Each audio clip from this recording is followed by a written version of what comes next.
তারাকান্দির মানুষ শোনো, একদিন তোমাদের এলাকার চৌধুরী বাড়ির চৌধুরী বাড়ি থাকবে, চৌধুরী সাহেব থাকবেন না। একদিন এমপির বাড়ির এমপির বাড়ি থাকবে, এমপি সাহেব থাকবেন না। একদিন চেয়ারম্যানের চেয়ারম্যান বাড়ি থাকবে, চেয়ারম্যান থাকবেন না। একদিন জমিদারের জমিদার বাড়ি থাকবে, জমিদার থাকবেন না। একদিন আপনার টাকায় বানানো বাড়ি থাকবে, থাকবেন না শুধু আপনি। আপনি দুনিয়া ধোঁকা, সব বাদ দেও। দুনিয়া একটা ধোঁকার জায়গা, সব বাদ দেও। আজ যুবক তোমাকে বলছি, সারাদিন তারাকান্দি বাজারে ব্যবসা করেছ, সারাদিন ব্যবসা করতে গিয়ে আল্লাহর নাম স্মরণ করো নাই। সন্ধ্যা পর্যন্ত দোকানদারি করেছ, রাত পর্যন্ত দোকানদারি করেছ, দোকানের হিসাব ঠিক মতো করেছ, কি মাল বিক্রি হলো, কি কিনতে হবে তাও বুঝেছ। বাড়িতে টেলিফোন দিয়ে খবর নিয়েছ, তুমি বিদেশে টেলিফোন দিয়ে খবর নিয়েছ, দোকানের হিসাব ব্যাংকের হিসাব ঠিক মতো করেছ, তোমার সব ঠিক মতো আছে। সব করতে গিয়ে যাকে ভুলে গিয়েছ তিনি হচ্ছেন আল্লাহ, ঠিক না? সব কাজ করতে গিয়ে আপনি যাকে ভুলে গেলেন। সন্ধ্যার পরে কেশের বাক্স খুলে টাকা গুনতে গিয়েছেন, টাকা কেশের বাক্সের টাকা গুনতে গিয়েছেন। টাকা আমার, বিজনেস আমার, সম্পত্তি আমার, দোকান আমার, এই বলে টাকায় হাত দিয়েছেন, গনবেন। বুকা জানেনই না হতে পারে আপনার কেশের বাক্সের ভিতরে আজরাইল বসা। আজরাইল আল্লাহকে বলছে, আল্লাহ আমসিকা ওয়া আতরুক। ও বলতেছে বিজনেস তার, ও বলে বাড়ি তার, ও বলে দোকান তার, ও বলে সম্পত্তি তার। আল্লাহ তুমি বলো, ওরে কি তার তার টাকা গুনতে দিব না ফালায় দিব? আল্লাহ তো একটা গরম থাপ্পড় দিছে, গরম থাপ্পড়, মাথা ঘামতে শুরু হয়েছে। ব্যাপার কি? Brain stroke. চেয়ারে বসা, স্ট্রোক করছে এমন লোক নাই? আজ যুবক তোমাদেরকে বলছি, তোমার পাসপোর্টে ইংল্যান্ডের স্টুডেন্ট ভিসা, তোমার পাসপোর্টে স্পাউস ভিসা, তোমার পাসপোর্টে ওয়ার্ক পারমিট ভিসা। তুমি ইংল্যান্ডে চলে যাচ্ছ, ইউরোপে আমেরিকা চলে যাচ্ছ, বিশাল ফ্রিডম কান্ট্রি। আমি ফ্রিডম লাইফ এখানে স্পেন্ড করতে যাচ্ছি।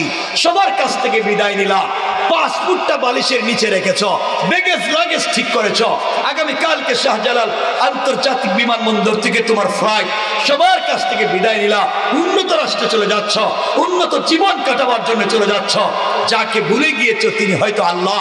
বুকা জানো না তুমি রাত্রে যেই বালিশে ঘুমাইছ, হতে পারে তোমার বালিশের নিচে আজরাইল বসে রয়েছে। হইতে পারে না? আজরাইল বলছে আল্লাহ ও সব বলে তার, ও তো চলে যাইব, তুমি বলো ওরে কি করবো? আল্লাহকে থাপ্পড় দে, নিজে থাপ্পড়, শরীর কামতে শুরু করেছে। ব্যাপার কি? বলে হার্ট অ্যাটাক করছে। নাই? সব বাদ দাও। জোয়ান যারা আছে তোমাদেরকে বলছি, সবাইকে বলছি, শোনো যুবক, তোমরাও জোয়ান, আমিও তো জোয়ান এখন। তোমরাও প্রেম করো, আমিও প্রেম করি। তোমাদের গার্লফ্রেন্ড আছে, আছে না? সিঙ্গেল কয়, আর ফেসবুকে কি লেখে এটা বুঝে না মনে। শোনো কি বলতে চাই যুবক, কসম রব্বে পাকের সাথে, তুমি যেই মেয়ের সাথে সম্পর্ক করেছ, যার সাথে সম্পর্ক করে দুনিয়া নষ্ট করে দিচ্ছ, যার সাথে সম্পর্ক করে পড়ালেখা বাদ দিয়েছ, হতে পারে তোমার প্রেমিকার চামড়া বড় স্মার্ট, তার চেহারা বিউটিফুল, তার বয়স এক্সট্রা অর্ডিনারি করা। ওই মেয়ে যখন টেলিফোনে তোমার সাথে কথা বলে, তখন তুমি বাতির প্লেট ফালাইয়া কুত্তার মতো দৌড় দাও। বোকা যুবক, তুমি জানোই না যেই মেয়ের প্রেমে পড়ে জিন্দেগি নষ্ট করে দিচ্ছ। কসম রব্বে পাকের জাতের, আজকে রাত্রে যদি ওই মেয়েটা মরে যায়, 72 ঘন্টার ভিতরে তার সুন্দর চামড়ার থেকে বের হবে পোকা। যুবক তোমাদেরকে বলছি, তুমি প্রেম করলা যেই মেয়ের সাথে, যার সাথে প্রেম করে পড়ালেখা বাদ দিয়েছ, যার সাথে সম্পর্ক করে মা বাবার মুখে চুনকালি দিয়েছ, যার সাথে সম্পর্ক করে ফেন্সিডিল ইয়াবা ধরেছ, যার সাথে সম্পর্ক করে বখাটে হয়েছ, যার সাথে সম্পর্ক করে নামাজ রোজা বাদ দিয়েছ, যার সাথে সম্পর্ক করে দেশে বিদেশে ইনকাম করে সব টাকা সারা জিন্দগি ওই মেয়ের পিছনে ঢালছ, ওই মেয়েটাকে পাইতে চাও। বুকা, তুই জানিস না ওই মেয়ে যদি আগামীকালকে সকালবেলা ঘুম থেকে উঠে তোমার চাইতে স্মার্ট, তোমার চাইতে টাকাওয়ালা আরেকটা যুবককে পেয়ে যায়, হয়তো তোমাকে ভুলে যেতে 1 মিনিটও লাগবে না। ঠিক করে না এখানে করে তার কলিজা লাগছে, ফালাই গেছে কেমন হয়। এর জন্য আমি বলছি শোনো শোনো, ইয়া আইয়ুহাল ইনসান মা গাররাকা বিরাব্বিকাল কারীম। রব বলেছেন, ও মানুষ, কে তোদেরকে বিভ্রান্ত করেছে আমার মতো মহান রব থেকে? অথচ আল্লাযী খালাকাকা, আমি তোদেরকে বানাইছি। এজন্য সব বাদ দাও। প্রেম যদি করতে হয় আমার রবের সাথে প্রেম করো, প্রেম যদি করতে হয় আমার রসুলের সাথে সম্পর্ক করো। আমার রব তো আমার রসুলকে মাঝে মাঝে ডাক দিতেন, ইয়া আইয়ুহাল মুদ্দাসসির ইয়া আইয়ুহাল মুজাম্মিল কুম ফাআনজির ওয়া রাব্বাকা ফাকাব্বির ওয়া সিয়াবাকা ফাতাহহির ওয়া চাদর ওয়ালা চাদর খোলো, ও কম্বল ওয়ালা কম্বলের নিচ থেকে বের হও। ও বন্ধু হাবিবুল্লাহ, তুমি কম্বলের নিচে খাদিজাকে নিয়ে শুয়ে আছো। আল্লাহু আরশে ইস্তাওয়া, আমি আরশে আজিমে একা একা ভাল লাগে না। বন্ধু তুমি আয়েশাকে নিয়ে শুয়ে ঘুমাচ্ছ। রব লা তাখুযুহু সিনাতুন ওয়ালা নাওম, তোমার প্রেমে পাগল হইয়া 1টা মিনিট ঘুমাই না। কখন তোমার সাথে 1টা মিনিট কথা বলবো, আমার কুদরতের কলিজা ঠান্ডা করব। আমি রাত তোমার প্রেমে পাগল। তুমি ঘুমিয়ে আছো কেন? উঠো ঘুম থেকে, চারো কম্বল, উঠো আর ঠান্ডা পানি দিয়ে ওযু করো। সেজদায় গিয়া 1টা বার আমি প্রেমিককে সুবহান বলে ডাক দাও। আমি রব বলছি আরশে আজিমে থাকবো না, সাথে সাথে তোমার ঘরের দরজায় হাজির হয়ে যাবে। রব তো তার না, কেমনে সেই রবকে বলে যাও? সেই রব থেকে কেন সরে আসছ? এজন্যে আমরা সেই রবকে ভুলে যাব না। ইনশাআল্লাহ বলেন, বললেন না সবাই ইনশাআল্লাহ? সবাই বলেন ইনশাআল্লাহ। তা যদি সত্য হয় যান আমরা সামনের দিকে যাই। রব কি বলেছে?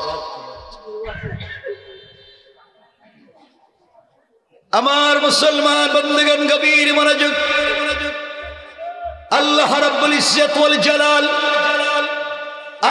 আখিরি জামানার পয়গম্বর সরকারে কায়নাত, দু জাহানের সরদার নবী রহমত জনাবে মুহাম্মদ রাসূলুল্লাহ সাল্লাল্লাহু আলাইহি ওয়াসাল্লামকে জানিয়ে দিয়েছেন, আমার কলিজার টুকরা বন্ধুরে, দুনিয়ার জমিনে যারা আমি আল্লাহকে আল্লাহ বলে মেনে নিবে, দুনিয়ার জমিনে যারা আমি আল্লাহকে মানবে, ও পয়গম্বর আরবি আমার তাওহীদের জন্য জীবন দিবে, তোমার রিসালাতের জন্য সংগ্রাম করবে। আল্লাহ বুঝাতে চাইলেন এই জমিন আমার, এই জমিনে হুকুম চলবে শুধুমাত্র কেবলমাত্র আমার, এই জমিনে তাওহীদ থাকবে আমার, রিসালাত থাকবে তোমার। সুতরাং এই দুনিয়ার জমিনে আল্লাহর তাওহীদ এবং রাসূলের রিসালাত ছাড়া আর কিছু চলতে দেওয়া যাবে না। কিন্তু আফসোসের ব্যাপার, এই সমাজে কিছু মাস্তানের আবির্ভাব ঘটেছে। আমি বলি মাস্তান, যারা আল্লাহর নবীর নাম শুনলে কলিজায় লেগে যায়, আল্লাহর কথা শুনলে কলিজায় লেগে যায়, তাকবীরের আওয়াজ শুনলে গালি গালাজ শুরু করে দেয়, জমিনে তাকবীর ধ্বনি দিতে দেয় না, কোরআনের স্বচ্ছ কথা শুনতে চায় না। এমন মাস্তান যারা এই জমিন থেকে আল্লাহর দ্বীনকে মুছে দিতে চায়, তারা জানে না এই জমিন আল্লাহর, এই জমিনে ইসলামী আন্দোলনের কর্মীরা বসবাস করবে। যারা আল্লাহর বিরোধিতা করবে, যারা রাসূলের বিরোধিতা করবে, যারা তাকবীরের বিরোধিতা করবে, তারা যে হোক না কেন এই সমাজে বসবাস করবার অধিকার তাদের নাই।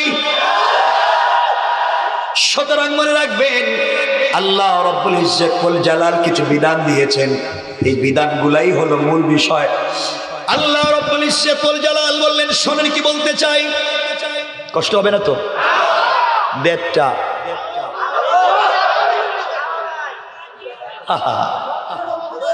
শোনেন কথা শুনে আর পড়ে লাভ কি? সারা রাত ওয়াজ শুনে কেউ মসজিদে আজান দেওয়ার লোক পাওয়া যায় না। এই যে আপনারা যে দাঁড়ায় রয়েছেন তো কষ্ট করে বসার জায়গা থাকে নাই, পিছনে কোনো জায়গায় থাকলে বসে যান না কেন ভাই? বসো যুবক, শোনো শোনো কি বলতে চাই বুঝো। রব বলেছেন, তোমার রব বলতেছেন আমি না, যারা আল্লাহকে গালি দিবে, আল্লাহ রসুলকে গালি দিবে, আল্লাহ কি বলছেন দেখেন, শোনো। এখন আমার কথা না, আমারে কিছু করে লাভ নেই। আমার আল্লাহ বললেন আমার তিলাওয়াত কি তো আলোচ্য আয়াতে, ইন্নামা জাযাউল লাযীনা ইউহারিবুনাল্লাহ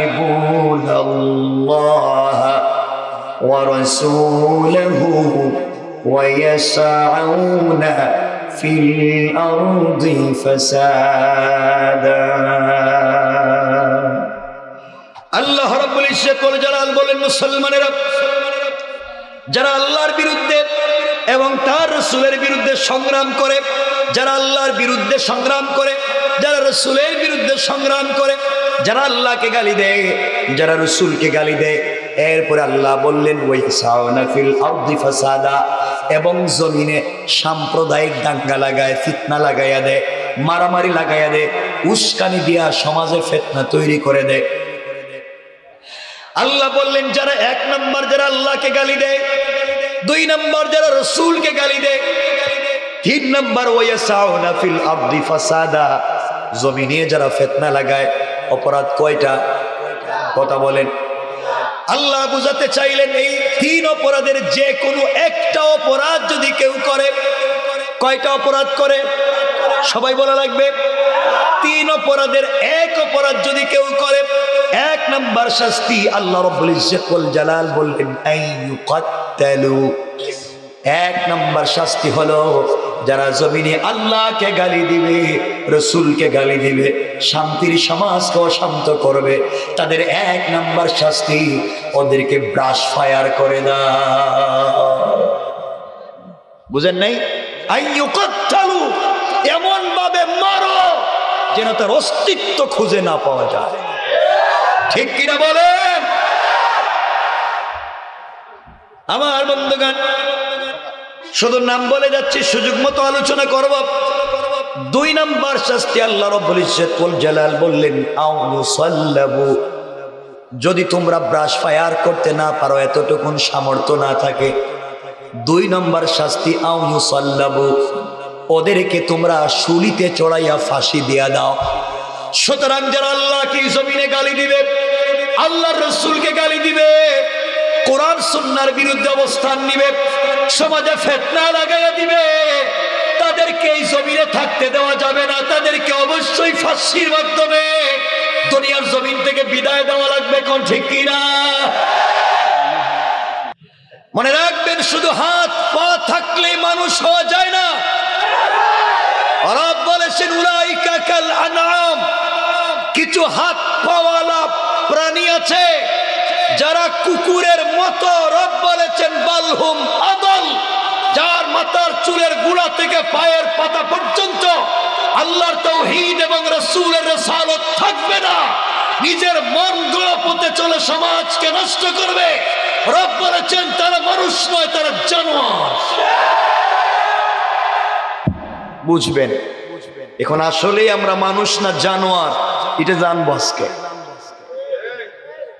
শোনেন, দু নম্বর প্রশ্ন আপনাদের কাছে, যে আপনারা যারা বসছেন সকলে মুসলমান কি না? কথা কয় না কেন?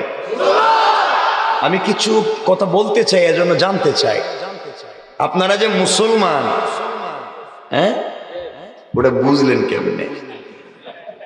আমাকে একটু বলেন, আমার ভাল লাগবে শুনতে। বলেন। কলিমা পড়েছেন, আর হুজুর বলেছেন নামাজ পড়ি, আর রোজা রাখি।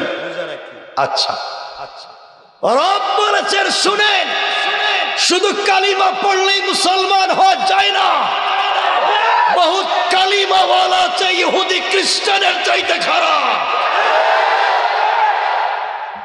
শোনেন, কালিমা পড়লেই মুসলমান হওয়া যায় না, শুধু কালিমা জানলেই হয় না। আমি যেভাবে কালিমা পড়তে জানি, আমি যেভাবে কালিমা বুঝতে জানি, আমার চাইতে বহুত হিন্দুরাও থিসিস করে, গবেষণা করে কালিমা জানেও বুঝেও। আছে না নাই? তাইলে কি তারা মুসলিম? শুধু নামাজ পড়লেই মুসলমান হওয়া যায় না, শুধু নামাজ পড়লে মুসলমান হওয়া যায় না। শুনে মুসলমান, রব বলেছেন পয়গম্বরে আরবি, আপনার পিছনে কিছু লোক সালাত পড়ে, মাঝে মাঝে আযানও দেয়, আপনার পিছনে মাঝে মাঝে ইকামতও দেয়, আপনার সঙ্গে দাওয়াতও খেতে যায়, আপনার সঙ্গে বিভিন্ন জায়গায় ঘুরতে যায়। রব বলেছেন ইযা জাআকাল মুনাফিকুন, ইয়া রাসূলুল্লাহ, আপনার পিছনে নামাজ পড়ে, আপনার চাইতে লম্বা দাড়ি রাখে, আমি রব বলেছি মুসলমান নয়, এরা হচ্ছে মুনাফিক।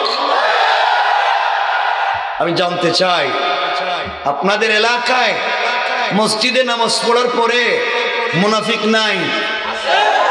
নাই? এখানে কেউ আসেননি? থাকলে একটু হাত তুলেন। সব ওলিয়া উলিয়া? হ্যাঁ, নাই। বোঝা গেল রব বলেছেন পয়গম্বর আরবি, আপনার পিছনে সালাত পড়েছে আব্দুল্লাহ ইবনে উবাই ইবনে সালুল। আমি বলেছি ইযা জাআকাল মুনাফিকুন, সে মুনাফিক। ইয়া রাসূলুল্লাহ, তার ইন্তেকালে আপনার পরনের জুব্বা খুলে আপনি কাফন দিয়েছেন, আপনি তার জানাজায় শরীক হয়ে জানাজা পড়াতে চেয়েছেন।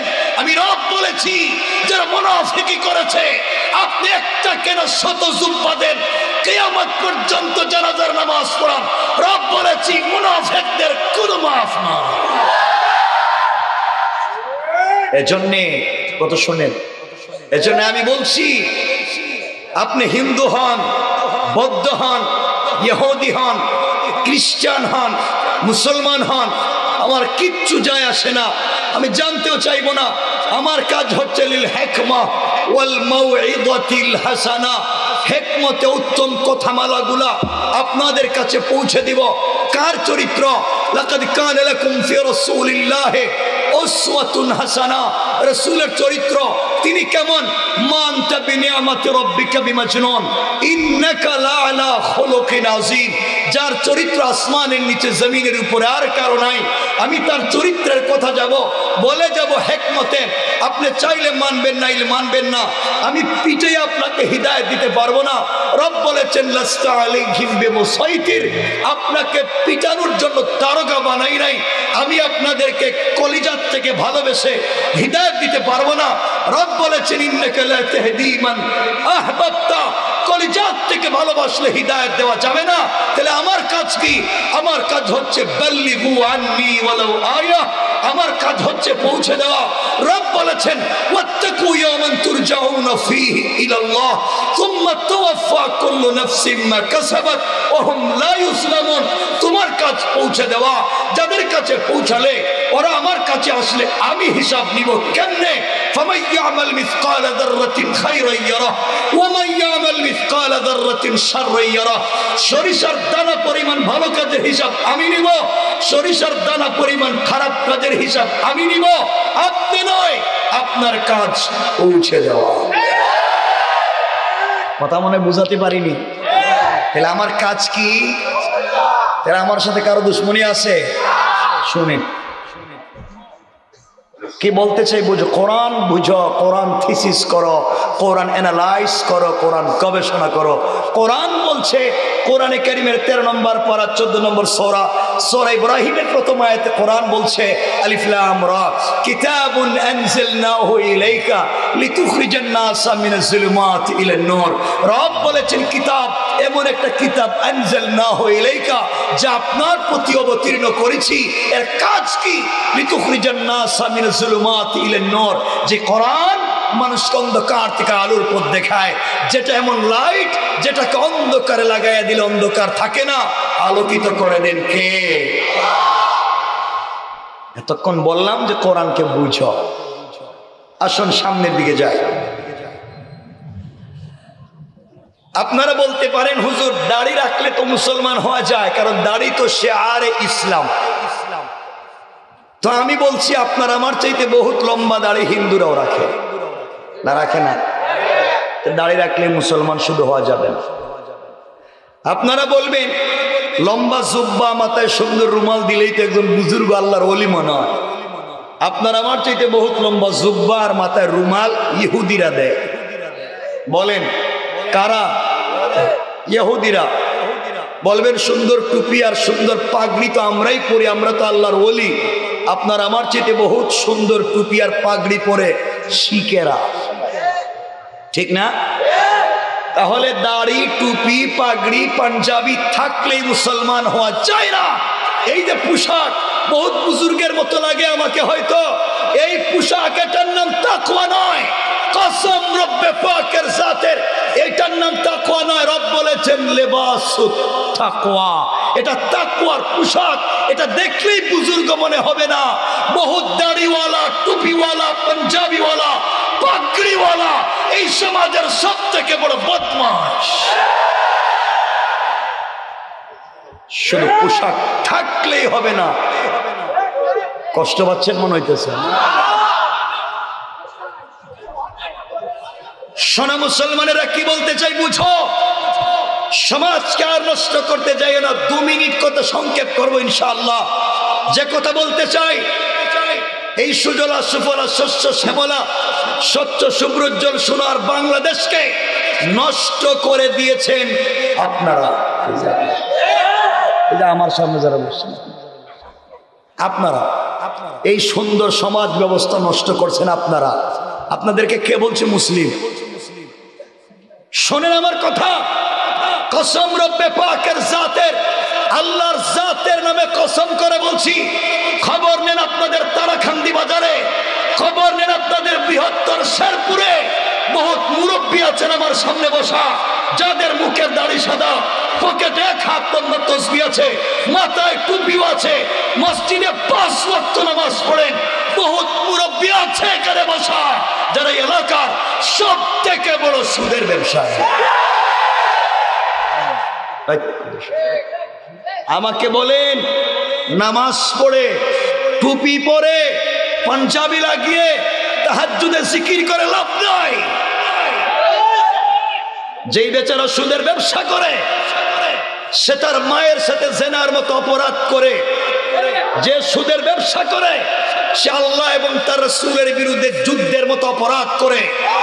যে আল্লাহর বিরুদ্ধে যুদ্ধ করতে চায়, যে রাসূলের বিরুদ্ধে যুদ্ধ করতে চায়, যে তার মায়ের সাথে জেনা করতে চায়, সে যে কোনো ক্যাটাগরির লোক হোক না কেন, মুসলমানদের সমাজে বসবাস করবার ন্যূনতম অধিকার নাই। পিটাইয়া বের করব।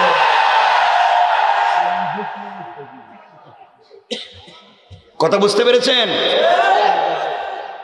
কিসের মুসলিম? নামাজ পড়ে সুদ খান। কে বলছে আপনি মুসলিম? কষ্ট পাচ্ছেন আমার কথায়?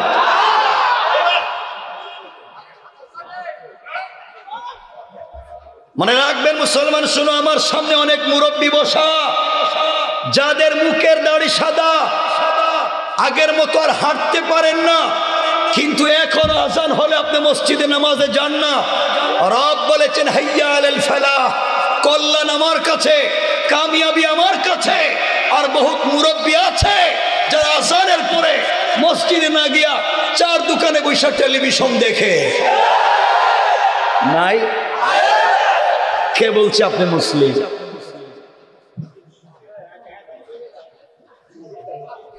চার দোকানে বসে টেলিভিশন দেখেন আর বদনাম, গীবত, শিকায়ত, সমালোচনা।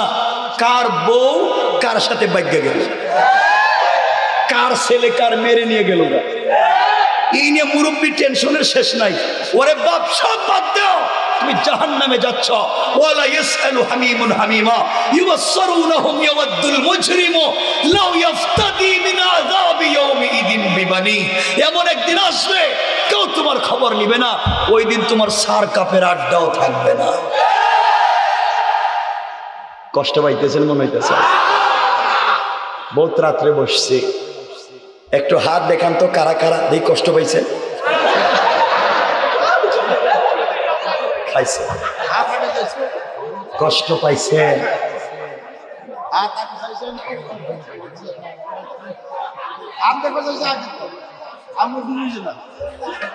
শোনেন, ঠিক আছে, দেখলাম আপনাদের কন্ডিশন, আপনারা ঘুমে আছেন না টেলিফোন টিপতেছেন না অন্য কোনো চিন্তা করতেছেন, এটার খবর নিলাম। ঠিক আছে, থ্যাংক ইউ। আমার দিকে লক্ষ্য করেন, যুবক যারা আছো, রাত্র 1টা হয়েছে, তোমাদের টেলিফোনে মিস কল আসতে পারে, স্বাভাবিক। তোমার গার্লফ্রেন্ড, তোমার প্রেমিকা, কলিজার টুকরা প্রেমিকা, বুঝো, আজ বুঝো, বুঝাম আজকে তোমাদের। শোনো, শোনো না, কথা কব, শোনো কি বলতে চাই। সমাজ ব্যবস্থাকে নষ্ট করতে দিয়েন না। শোনেন, সমাজ নষ্ট করেছেন আপনারা। আল্লাহর ওয়াস্তে কেউ রাগ করবেন না, কারো সাথে আমার দুশ্মনী নাই। যারা ভিলেজ পলিটিক্স করেন, গ্রামের রাজনীতি করেন, গ্রামের মডল, গ্রামের মাতবর, পঞ্চায়েতের মুরব্বী, এলাকার বড় মুরব্বী অনেক আছেন হয়তো এখানে, কসম রব্বে পাকের জাতের, আপনারা গ্রামগঞ্জে খবর নেন, বহুত মুরব্বী আছে এলাকায় যারা এক কাপ রং চা খাইয়া এদিকের বিচারকে এদিকে দিয়ে দেয়। তারা খান দিতে নাই।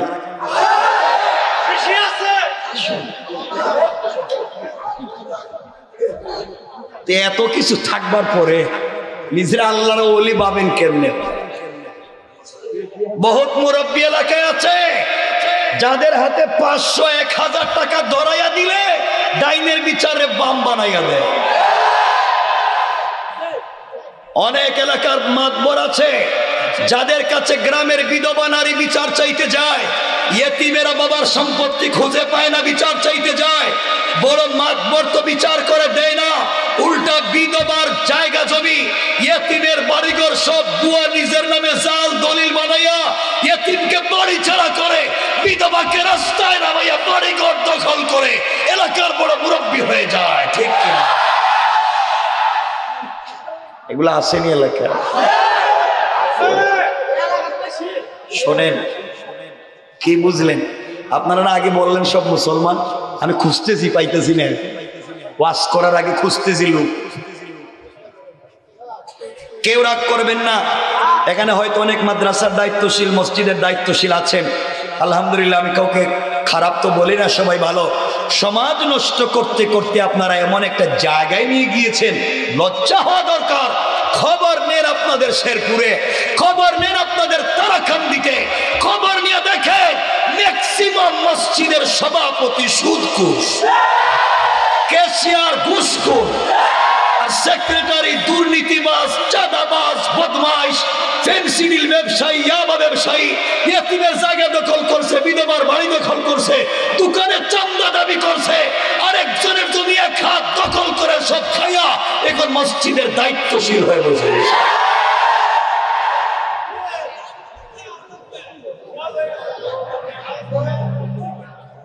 এগুলা নাই নাই খেরওয়াজ। শোনেন, কথা বলছি কম, বেশি বলবো না। সমাজকে এমন একটা জায়গায় নষ্ট করে দিয়েছেন আপনারা। আজ মসজিদের ইমাম যারা ইম্মাই কেরাম, খুতাবা ইজাম, এরাও সত্য করে জুমার বয়ানে স্বচ্ছ করে সব কথা বলতে পারেন না, কারণ যতগুলো সূরার আয়াত নামাজে তিলাওয়াত করেন এর 100 ভাগের 1 ভাগও যদি মসজিদে বুঝাইয়া বলতেন, কারণ হুজুর বলতে গেলে তো চাকরি থাকতো, চাকরি নেই। আমার লজ্জা হয়, কষ্ট হয় যে মসজিদের ইমামের আপনারা বলেন তো, যারা এখানে আছেন, কোনোদিন শুনছেননি আপনাদের এলাকার কোন ইমাম সাহেব দোয়ার মধ্যে বলছে, আল্লাহ তুমি আমার মুসল্লির কপালে ঠাড়া ভালো? কোন দোয়া করছেন? কোনোদিন কোন ইমাম সাহেব এই দোয়া করেন? মুসল্লিদের আল্লাহ হায়াত বাড়াও, বরকত দাও, রিজিক দাও, ব্যবসা বাড়াইয়া দাও, সবকিছু ঠিক মতো দাও, সব আমিন আমিন বলছে। এই মুসল্লি ইমাম সাহেব পিছ থেকে সার দোকানে গিয়ে হুজুর বালান, আল্লাহ জানে। এগুলা সমাজটা কই গেল বাবা? সমাজটা গেছে কই? আমার তো ভয় হচ্ছে কিয়ামত যে হয়ে যাবে। আজকাল আমি এই ব্যাপারে কথা বলে আধা ঘন্টা যাবে জন্য বলতেছিল যে খেলাধুলা চলতেছে বিশ্বকাপ, এটা নিয়ে বললে আধা ঘন্টা যাবে, আমি নষ্ট করতে চাই না। ওরে আল্লাহ, সৌদি আরব খেলায় জিতছে এমন হইতেছে মনে হয় জিহাদ করছে, জিহাদে লেখালেখি শুরু করছে। বাদ দাও, বিশ্বকাপ খেলা ফুটবল হোক আর যাই হোক, এগুলা হচ্ছে দাজ্জালীয় চরিত্র, দাজ্জালীয় চরিত্র। এগুলাকে ইসলাম মনে করছে না।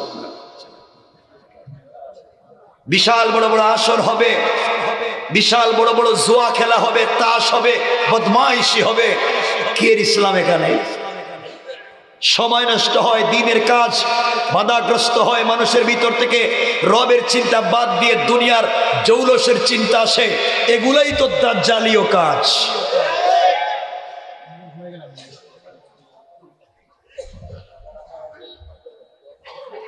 কষ্ট পাইলেন?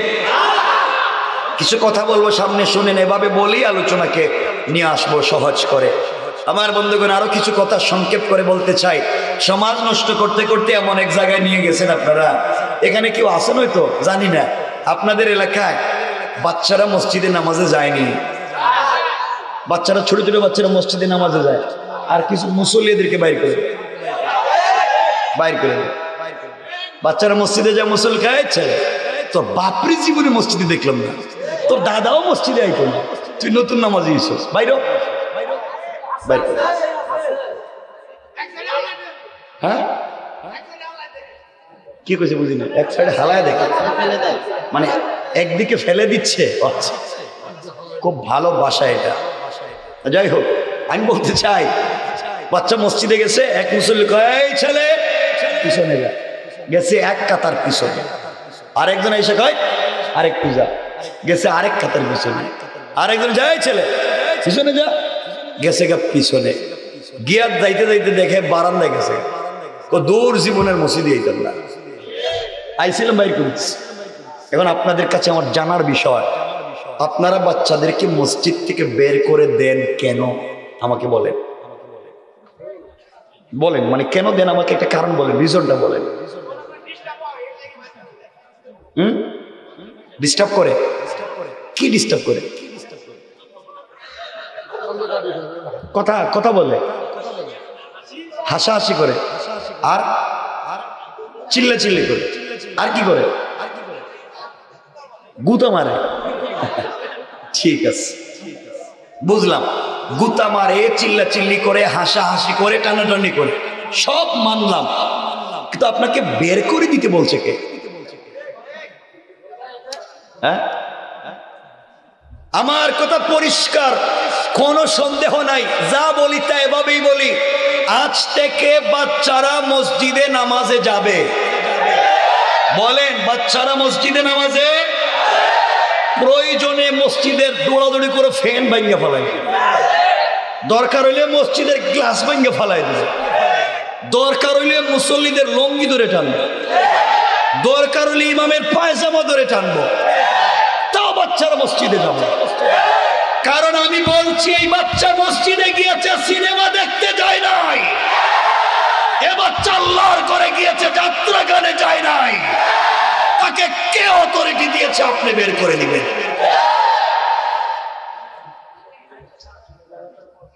আমি তো মনে হচ্ছে 50 বছরের পরে বাচ্চারা, ঢাকা শহরের বাচ্চারা মসজিদ চিনবে না।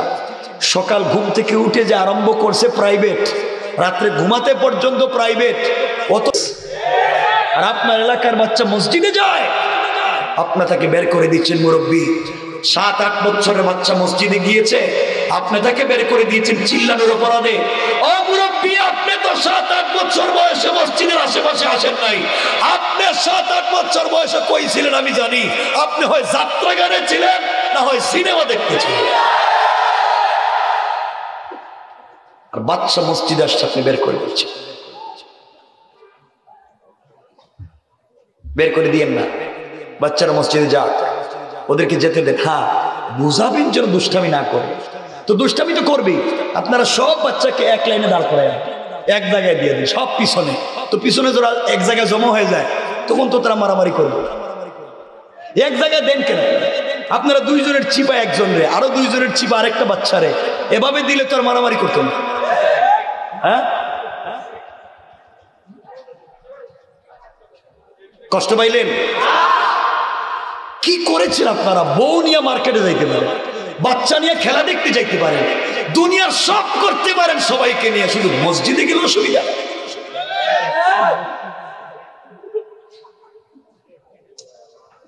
কথা বুঝেন? আপনারা বলবেন বোধহয় বাড়াইয়া বলছি, হাদিসটা বলে দিই, বলে আমরা আলোচনাকে আরো সংক্ষেপ করি। হাদিসটা হচ্ছে তবরানীর রওয়ায়াত। নবীজি সাল্লাল্লাহু আলাইহি ওয়াসাল্লাম একদিন আসরের সালাতের ইমামতি করছেন মসজিদে নববীতে। আসরের নামাজ কয় রাকাত? 4। 3 রাকাত নামাজ ঠিক মতো পড়ালেন, 4 রাকাত নামাজের প্রথম সেজদাও ঠিক মতো দিলেন। দ্বিতীয় সেজদায় গিয়ে নবীজি আর উঠেন না। আধা ঘন্টা চলে গেছে, নবীজি সেজদার থেকে মাথা তুলেন না। সাহাবায়ে কেরাম আশ্চর্য, রাসূলের কিছু হয়ে গেল কিনা, কেন তিনি উঠছেন না? দীর্ঘক্ষণ পরে নবীজি নামাজ শেষ করলেন, সালাম ফিরালেন। সাহাবায়ে কেরাম জিজ্ঞাসা করলেন, ইয়া রাসূলুল্লাহ, আজকের থেকে কি ওহী নাজিল হয়েছে যে আসরের নামাজের 4র্থ রাকাতের দ্বিতীয় সেজদা আধা ঘন্টা লম্বা করতে হইব? নবীজি বললেন, না, এমন কোন ওহী আসেনি। তাহলে আপনি তো লম্বা করলেন কেন? নবীজি বলেন, শোনো, আমি যখন নামাজের সেজদায় 4 রাকাতের দ্বিতীয় সেজদায়, তখন আমার নাতি হাসান ও আমার কাঁধে উঠে পিঠে বসে 2 পা 2 দিকে দিয়া আমার লম্বা চুলের মুষ্টি ধরে আমি সেজদায়, আর হে আমার পিঠে গুড়া দৌড়ায়। তখন আমি চিন্তা করলাম, ও খেলাধুলা করতেছে, এখন যদি আমি উঠি আরো ভয় পাইয়া মসজিদ থেকে যায়, রব যদি বলেন আপনাকে রহমাতাল লিল আলামিন বানাইছিলাম, আমার ঘরে আসছে, আপনি বাইর করছেন কেন? তাহলে আমি ভয় পেয়ে যাচ্ছি, যদি রব বলেন কেন বাইর করছেন, আমার কি হবে? এই চিন্তা করে আমি বললাম, চিন্তা করলাম যতক্ষণ ভাল লাগে খেলাধুলা করো, যখন সে যাবে তখন মাথা উঠাবো। কিছুক্ষণ আগে জিবরিল আমিন এসে আমাকে বলছে, ইয়া রাসূলুল্লাহ, আপনি নামাজের সেজদায় ছিলেন আর হাসান আপনার পিঠে খেলাধুলা করতেছিল, এই দৃশ্য আল্লাহ দেখে তিনিও মুস্কি মুস্কি হাসতেছেন। কি ছিল ইসলাম, কি সৌন্দর্য ছিল ইসলামের। আর আপনাদের মসজিদে মশা একটা কামড় একজনকে মারলে এমন বোম মারে, পুরো মসজিদ কাঁপায়া দেয়।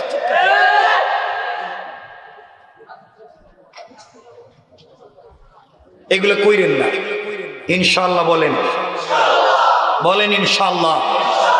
আমার এই কথাগুলো ভাঙ্গা ভাঙ্গা কথা বুঝতেছেন নি? বুঝলে সামনের কথা পরিষ্কার বুঝে ফেলবেন। শেষ কথা, এগুলা যা বলতেছি সব সামাজিক অবক্ষয়। এই যে আপনাদের এলাকায় মসজিদের চেয়ার আছে না, মসজিদের চেয়ার, বসেননি চেয়ারে? সব মসজিদের চেয়ার আছে না? কেন আমার একটু বলেন। হ্যাঁ, অসুস্থ,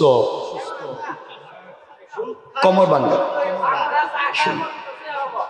আচ্ছা চেয়ারে বইয়া নামাজ পড়ে যে বেচারা, শোনেন, যিনি চেয়ারে বসে নামাজ পড়লেন তাকে কি কেউ কুলে করে নিয়ে চেয়ারে বসাইছে, না নিজে হেঁটে হেঁটে গেছে?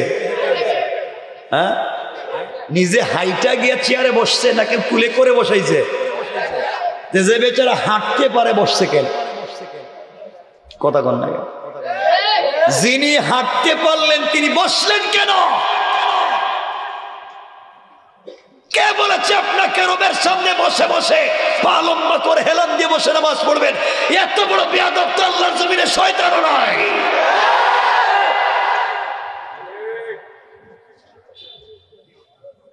আপনি হাঁটতে পারেন, বসবেন কেন? আপনি হাঁটতে পারেন, দাঁড়াইয়া থাকবেন। ডাক্তার বলেছে রুকু সিজদা দিলে সমস্যা, আমরা বলবো আপনি বসেন, চেয়ারে নয়, হেলান দিয়ে নয়, টুলে বসেন। টুলে, টুল বুঝেননি? আল্লাহ জানে বুঝেননি। হেলান দেওয়া যায় না তো ভাব ধরতে পারবেন না। টুলে বসলে ভাব ধরা যাবে না। টুলে বসবেন তো আর সিস্টেম ঠিক করতে পারবেন না, যতক্ষণ নামাজ ততক্ষণ কষ্ট করে পড়বেন। আর চেয়ারে বসলেন তো হেলান দিয়ে বসলেন, এদিকে পা লম্বা করতেছেন, এদিকে খাটো করতেছেন। কি এর নামাজ? রব বলেছেন বান্দার যদি অসুবিধা হয়, দাঁড়াতে পারে না, ডাইরেক্ট মাটিতে বসবে। তাও যদি না পারে শুয়ে পড়বে, তাও যদি না পারে ইশারায় পড়বে, প্রয়োজনে পশ্চিম দিকে পা দিয়া পড়বে। তাও বান্দা আমার সামনে খবরদার বেয়াদবি করে বইছো না। কথা বুঝেন নাই? আমার কথা কষ্ট পাইলেন মনে হয় আপনারা? কিছু যুবকেরা মসজিদে নামাজে যায়, নিজের জোয়ান কলেজ ইউনিভার্সিটিতে পড়ে, ব্যবসা বাণিজ্য করে। আর কিছু মুরব্বী আছে, এদেরকে বলে এই দেখছো নতুন নামাজিস, প্যান্ট ঠিক নাই, অজু ঠিক নাই, এরা টিটকারি করেন। কেন? ও তো মসজিদে আসছে, আজকে হয়তো নামাজ ঠিক মতো পড়তে পারতেছে না, অজু ঠিক মতো জানে না, একদিন জানবে আর আমার আপনার চাইতে ভালো মানুষ হয়ে যাবে। এজন্য শোনো তারাকান্দির মানুষ, শোনো, একদিন তোমাদের এলাকার চৌধুরী বাড়ির চৌধুরী বাড়ি থাকবে, চৌধুরী সাহেব থাকবেন না। একদিন এমপির বাড়ির এমপির বাড়ি থাকবে, এমপি সাহেব থাকবেন না। একদিন চেয়ারম্যানের চেয়ারম্যান বাড়ি থাকবে, চেয়ারম্যান থাকবেন না। একদিন জমিদারের জমিদার বাড়ি থাকবে, জমিদার থাকবেন না। একদিন আপনার টাকায় বানানো বাড়ি থাকবে, থাকবেন না শুধু আপনি। আপনি দুনিয়া ধোঁকা, সব বাদ দেও।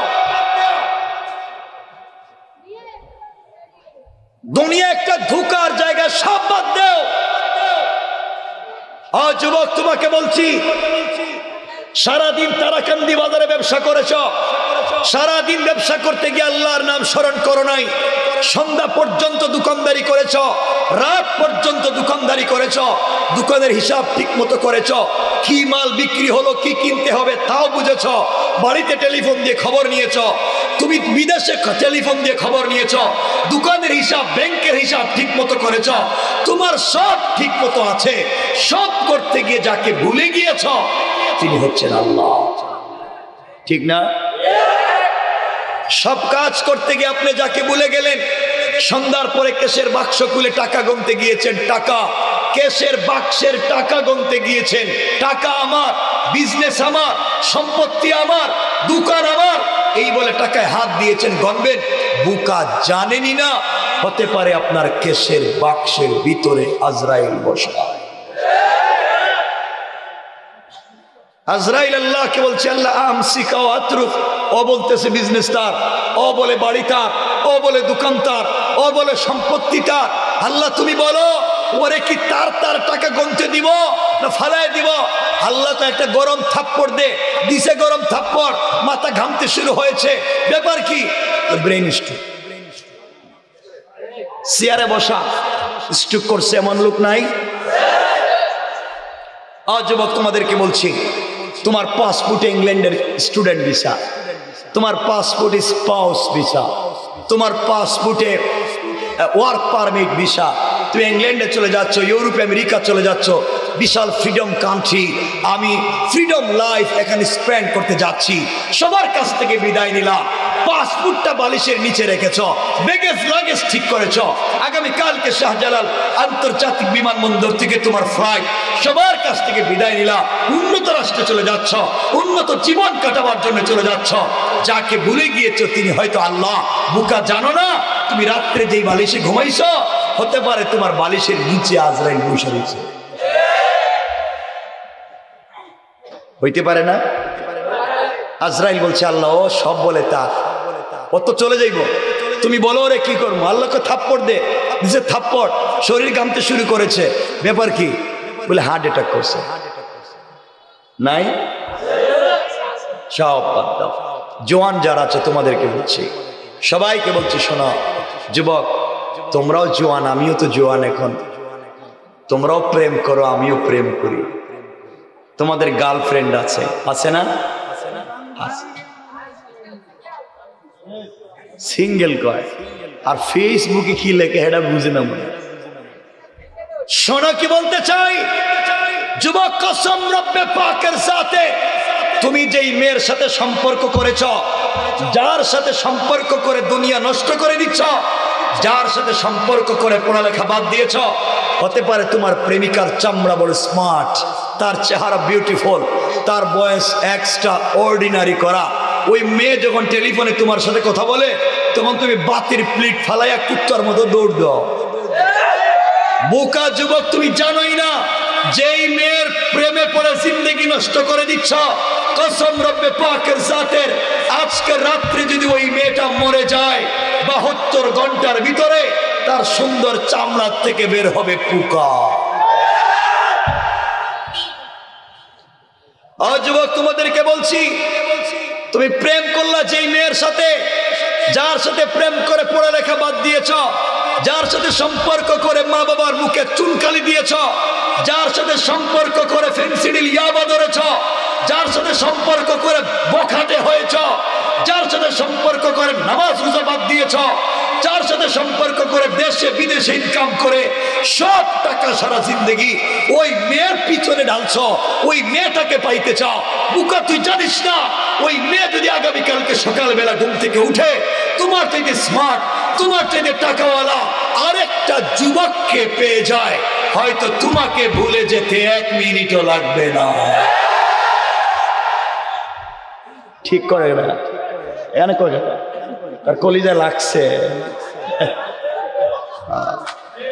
ফালাই গেছে কেমন হয়। এর জন্য আমি বলছি, শোনো শোনো, ইয়া আইয়ুহাল ইনসান মা গাররাকা বিরাব্বিকাল কারীম। রব বলেছেন, ও মানুষ, কে তোদেরকে বিভ্রান্ত করেছে আমার মতো মহান রব থেকে? অথচ আল্লাযী খালাকাকা, আমি তোদেরকে বানিয়েছি। এজন্য সব বাদ দাও। প্রেম যদি করতে হয় আমার রবের সাথে প্রেম করো, প্রেম যদি করতে হয় আমার রসুলের সাথে সম্পর্ক করো। আমার রব তো আমার রসুলকে মাঝে মাঝে ডাক দিতেন, ইয়া আইয়ুহাল মুদাসসির ইয়া আইয়ুহাল মুজাম্মিল কুম ফাআনজির ওয়া রাব্বাকা ফাকাব্বির ওয়া সিয়াবাকা ফাতাহহির। ও চাদর ওয়ালা চাদর খোলো, ও কম্বল ওয়ালা কম্বলের নিচ থেকে বের হও। ও বন্ধু হাবিবুল্লাহ, তুমি কম্বলের নিচে খাদিজাকে নিয়ে শুয়ে আছো। আল্লাহু আরশ ইস্তাওয়া, আমি আরশে আজিমে একা একা ভাল লাগে না। বন্ধু, তুমি আয়েশাকে নিয়ে শুয়ে ঘুমাচ্ছ। রব লা তাখুযুহু সিনাতু ওয়ালা নাওম, তোমার প্রেমে পাগল হইয়া 1টা মিনিট ঘুমাই না। কখন তোমার সাথে 1টা মিনিট কথা বলবো, আমার কুদরতের কলিজা ঠান্ডা করব। আমি না তোমার প্রেমে পাগল। তুমি ঘুমিয়ে আছো কেন? উঠো ঘুম থেকে, চারো কম্বল, উঠো আর ঠান্ডা পানি দিয়ে ওযু করো। সেজদায় গিয়া 1টা বার আমি প্রেমিককে সুবহান বলে ডাক দাও। আমি রব বলছি আরশে আজিমে থাকবো না, সাথে সাথে তোমার ঘরের দরজায় হাজির হয়ে যাবে। রব তো তার নাম, কেমনে সেই রবকে বলে যাও? সেই রব থেকে কেন সরে আসছ? এজন্যে আমরা সেই রবকে ভুলে যাব না। ইনশাআল্লাহ বলেন, বললেন না সবাই? ইনশাআল্লাহ সবাই বলেন ইনশাআল্লাহ। তা যদি সত্য হয়, যান আমরা সামনের দিকে যাই। রব কি বলেছে? আমার মুসলমান বন্ধুগণ, গভীর মনোযোগ। আল্লাহ রাব্বুল ইজ্জত ওয়াল জালাল আখিরি জামানার পয়গম্বর সরকারে কায়নাত, দু জাহানের সরদার নবী রহমত জনাবে মুহাম্মদ রাসূলুল্লাহ সাল্লাল্লাহু আলাইহি ওয়াসাল্লামকে জানিয়ে দিয়েছেন, আমার কলিজার টুকরা বন্ধুরে, দুনিয়ার জমিনে যারা আমি আল্লাহকে আল্লাহ বলে মেনে নিবে, দুনিয়ার জমিনে যারা আমি আল্লাহকে মানবে, ও পয়গম্বর আরবি আমার তাওহীদের জন্য জীবন দিবে, তোমার রিসালাতের জন্য সংগ্রাম করবে।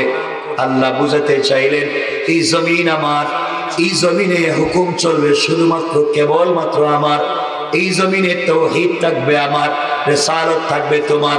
সুতরাং এই দুনিয়ার জমিনে আল্লাহর তাওহীদ এবং রাসূলের রিসালাত ছাড়া আর কিছু চলতে দেওয়া যাবে না। কিন্তু আফসোসের ব্যাপার,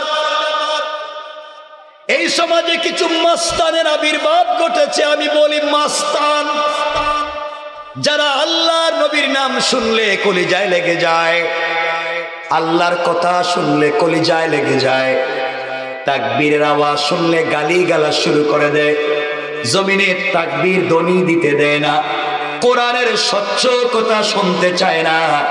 এমন মাস্তান যারা এই জমিন থেকে আল্লাহর দ্বীনকে মুছে দিতে চায়, তারা জানে না এই জমিন আল্লাহর, এই জমিনে ইসলামী আন্দোলনের কর্মীরা বসবাস করবে। যারা আল্লাহর বিরোধিতা করবে, যারা রাসূলের বিরোধিতা করবে, যারা তাকবীরের বিরোধিতা করবে, তারা যে হোক না কেন এই সমাজে বসবাস করবার অধিকার তাদের নাই। সুতরাং মনে রাখবেন, আল্লাহ রাব্বুল ইজ্জত ওয়াল জালাল কিছু বিধান দিয়েছেন, এই বিধানগুলাই হলো মূল বিষয়। আল্লাহ রাব্বুল ইজ্জত ওয়াল জালাল বললেন, শোনেন কি বলতে চাই, কষ্ট হবে না তো? দেড়টা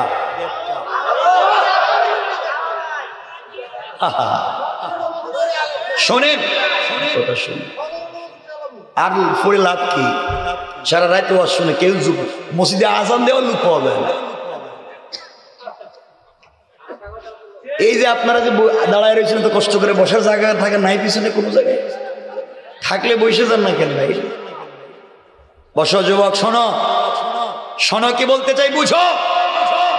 রব বলেছেন, তোমার রব বলতেছেন আমি না। যারা আল্লাহকে গালি দিবে, আল্লাহ রসুলকে গালি দিবে, আল্লাহ কি বলছেন দেখেন, শোনো। এখন আমার কথা না, আমারে কিছু করে লাভ নেই। আমার আল্লাহ বললেন, আমার তিলাওয়াত কি তো আলোচ্য আয়াতে, ইন্নামা জাযাউল লাযীনা ইউহারিবুনাল্লাহ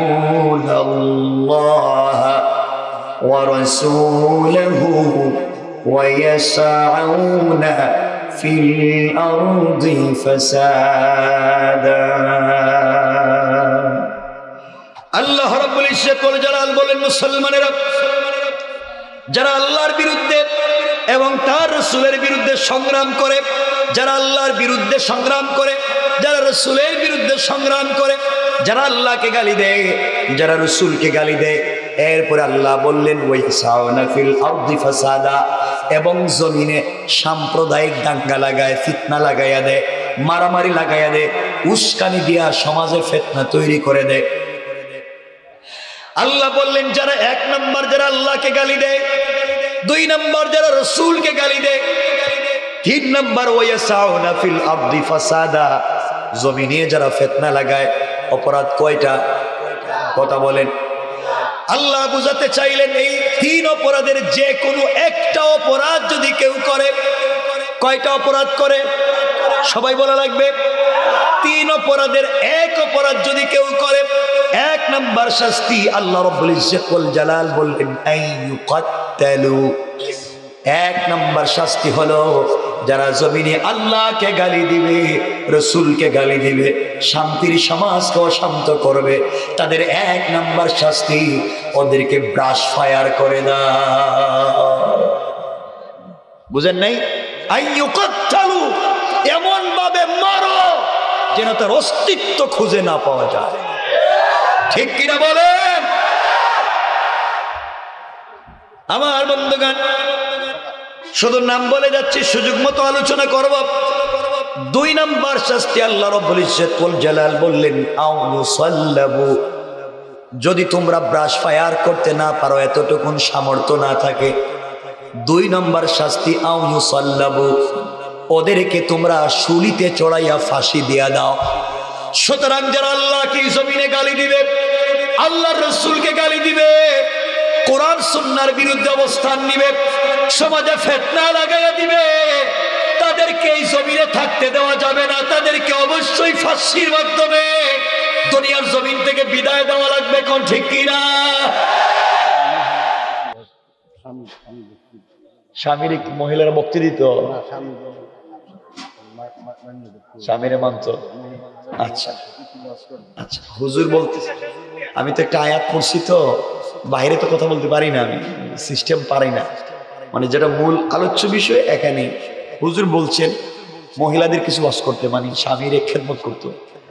একজন মহিলা স্বামীর খেদমত করার কোন দরকার নেই, কোনো দরকার নেই। আপনাদেরকে রান্না করে খাওয়ানোর দরকার নেই, আপনারা নিজে রান্না করে খান। কারণ বউ তো বিয়া করে বউনের নাই, নিচের কাজের বুয়া, সারাদিন কাজ করা। আমি তো উল্টা ওয়াজ করে দিব আজকে। মনেই যেহেতু করছে হুজুর উল্টা ওয়াজ করবে। মহিলারে বানাইছেন কাজের বুয়া। বেচারি সকালে ঘুম থেকে উঠার পরে পুরা ঘর পরিষ্কার করো, বাথরুম পরিষ্কার করো, বাচ্চাদের নাস্তা তৈরি করো, ঘরের সবার নাস্তা তৈরি করো, বাচ্চাদের স্কুলের টিফিন তৈরি করো, ওদেরকে নিয়ে স্কুলে যাও, ঘরের সবাইকে খাওয়াও, ঘরের সবার কাপড় ধুয়ে দাও, ঘর বাহির সব মুছো। শুধু হাঁস মুরগ থাকলে তাও দেখো, গরু ছাগল থাকলে তাও দেখো, আত্মীয় স্বজন আইলে এদেরকেও খাওয়াও। এরপরে সারাদিন কাজ করতে করতে করতে করতে বেচারে কোন সময় যে না খাইয়ে রাত্রে ঘুমাইয়া গেছে, একটা জামাই নাই। রাত্রে বউরে জিগায় না, বউ তুই কি খাইছস? ঠিক কিনা বলেন? কের বউ আপনার খেদমত করতে? কাজের বুয়া বানাই রেখেছে।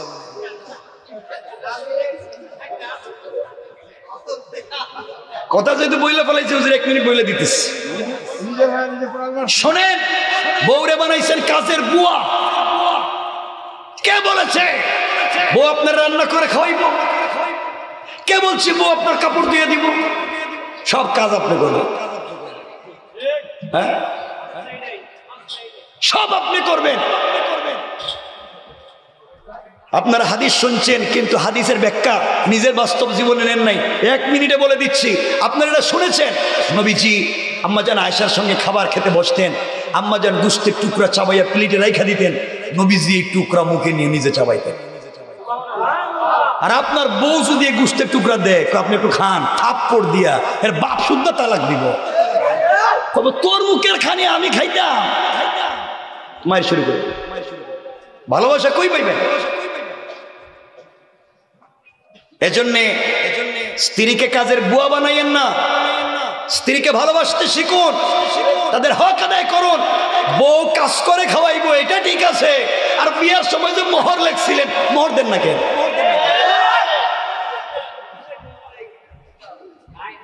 বউ টাকা দেন না? নামাজ পড়া ফরজ, রোজা রাখাও ফরজ, বউর মোহর দেওয়াও। বলেন বলেন, দিছেননি? মোহর দিছেন? দিছে না, খবর আছে বুঝবেন। দিছেন না এটা জানি, বাকিতে রাখছেন, বউরে দিয়া দিয়েন। আর এমনও তো থাকতে পারে এই তারাকান্দি এলাকায় এমন কলিজার টুকরা ভালোবাসার বউ থাকতেই পারে যে স্বামীরে মাফ করে দিছে।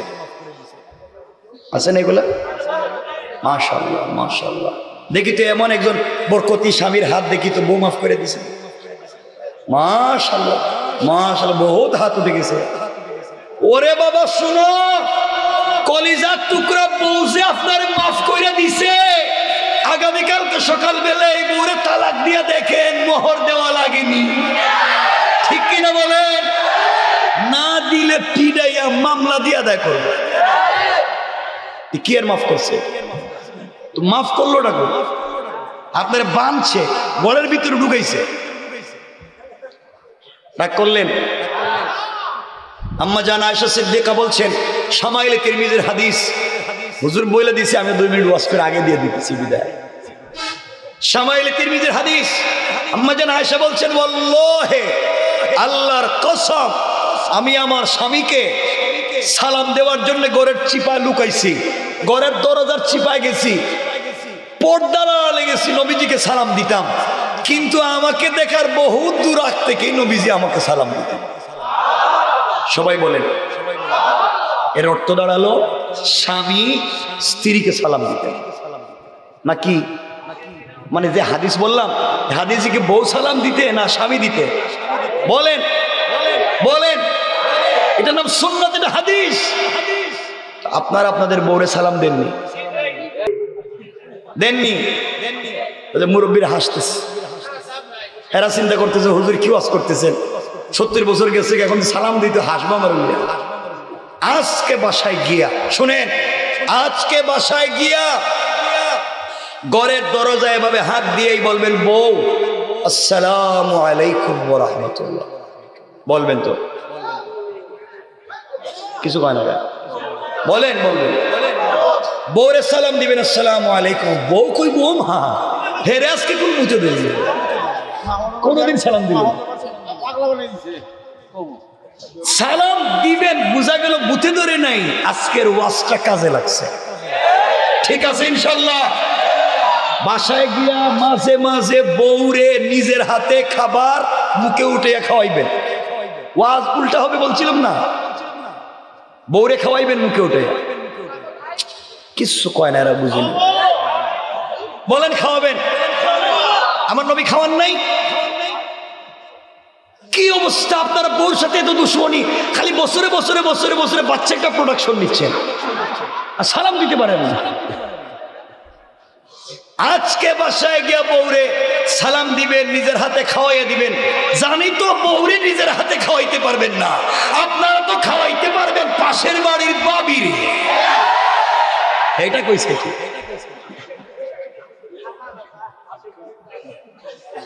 কি যে দুনিয়া, আল্লাহ কি হয়ে গেছে। নিজের বউরে খাওয়াইতে পারে। মাঝে মাঝে রাগ করলেন আমার কথায়, পরিবার সুন্দরের কথা বলছে। যুবকেরা শোনো, বিয়ে করবা যারা বিয়ে করেছো, মাঝে মাঝে স্ত্রীকে হাতে মেহেদি লাগাইয়া দিবে, পায়ের আঙ্গুলে মেহেদি লাগাইয়া দিবে। বলেন আরে বাবা, আল্লাহ কোরআনে বলছেন জিনা, মহিলারা হচ্ছে সৌন্দর্য। তো এদেরকে যদি একবার বস্তার মতো রাইখা দেন, তাহলে ঘরে দেখবেন সারাদিন যে কাপড় পরে কাজ করছে, ঘামের গন্ধ ওইটি নিয়ে আপনার কাছে শুয়ে রয়েছে। এর দোষ আপনার, আপনি সোসাইটি মেনটেন করেন নাই। স্ত্রীকে হাতে নৌকে মেহেদি দিবেন, মাঝে মাঝে মাথার চুলগুলাকে কালার করে দিবেন। হ্যাঁ, চুল কালার করে দিবেন। কালো না, কালো ছাড়া সব কালার জায়েজ। মাঝে মাঝে স্ত্রীর চুল কালার করে দিবেন ইনশাল্লাহ। কি বলেন ইনশাল্লাহ? মুরব্বী যারা আছেন আপনারাও দিবেন। এরপরে এই তো ইনশাল্লাহ বাবা, ঠিক আছে, এই ঠিক আছে ইনশাল্লাহ। এরপরে শুনেন, মাঝে মাঝে স্ত্রীকে যদি শোনো, স্ত্রীকে লুঙ্গি পরাও, প্যান্ট পরাও, 3 কোয়ার্টার পরাও, সেন্ডু গেঞ্জি পরাও, আমার কোনো আসে যায় না। স্ত্রীকে যা পরাইলে তোমার ভাল লাগে, গেঞ্জি প্যান্ট শার্ট হাবি যাবি, যা পরাইতে ভাল লাগে তা পরাইও, আমার আপত্তি নেই। কিন্তু এগুলা পরাইয়া রাস্তায় নিয়ে ডিসপ্লে করার কথা বলছি না, এগুলা পরাইয়া নিজের সামনে রাখবেন, নিজের সামনে। কথা বলেন না কেন? স্ত্রীকে সব থেকে আকর্ষণীয় করে, লাস্যময়ী করে, স্মার্ট করে যদি নিজের স্ত্রীকে নিজের সামনে উপস্থাপন করে না, দেখেন কসম, রাস্তায় গিয়ে অন্যের মেয়ের দিকে আর অন্যের স্ত্রীর দিকে আপনার চোখ যাবে না। নিজের বউকে তো ভালো লাগে না, এজন্য আর একজনের বউর দিকে তাকান। খারাপ পাইলেন এতক্ষণে?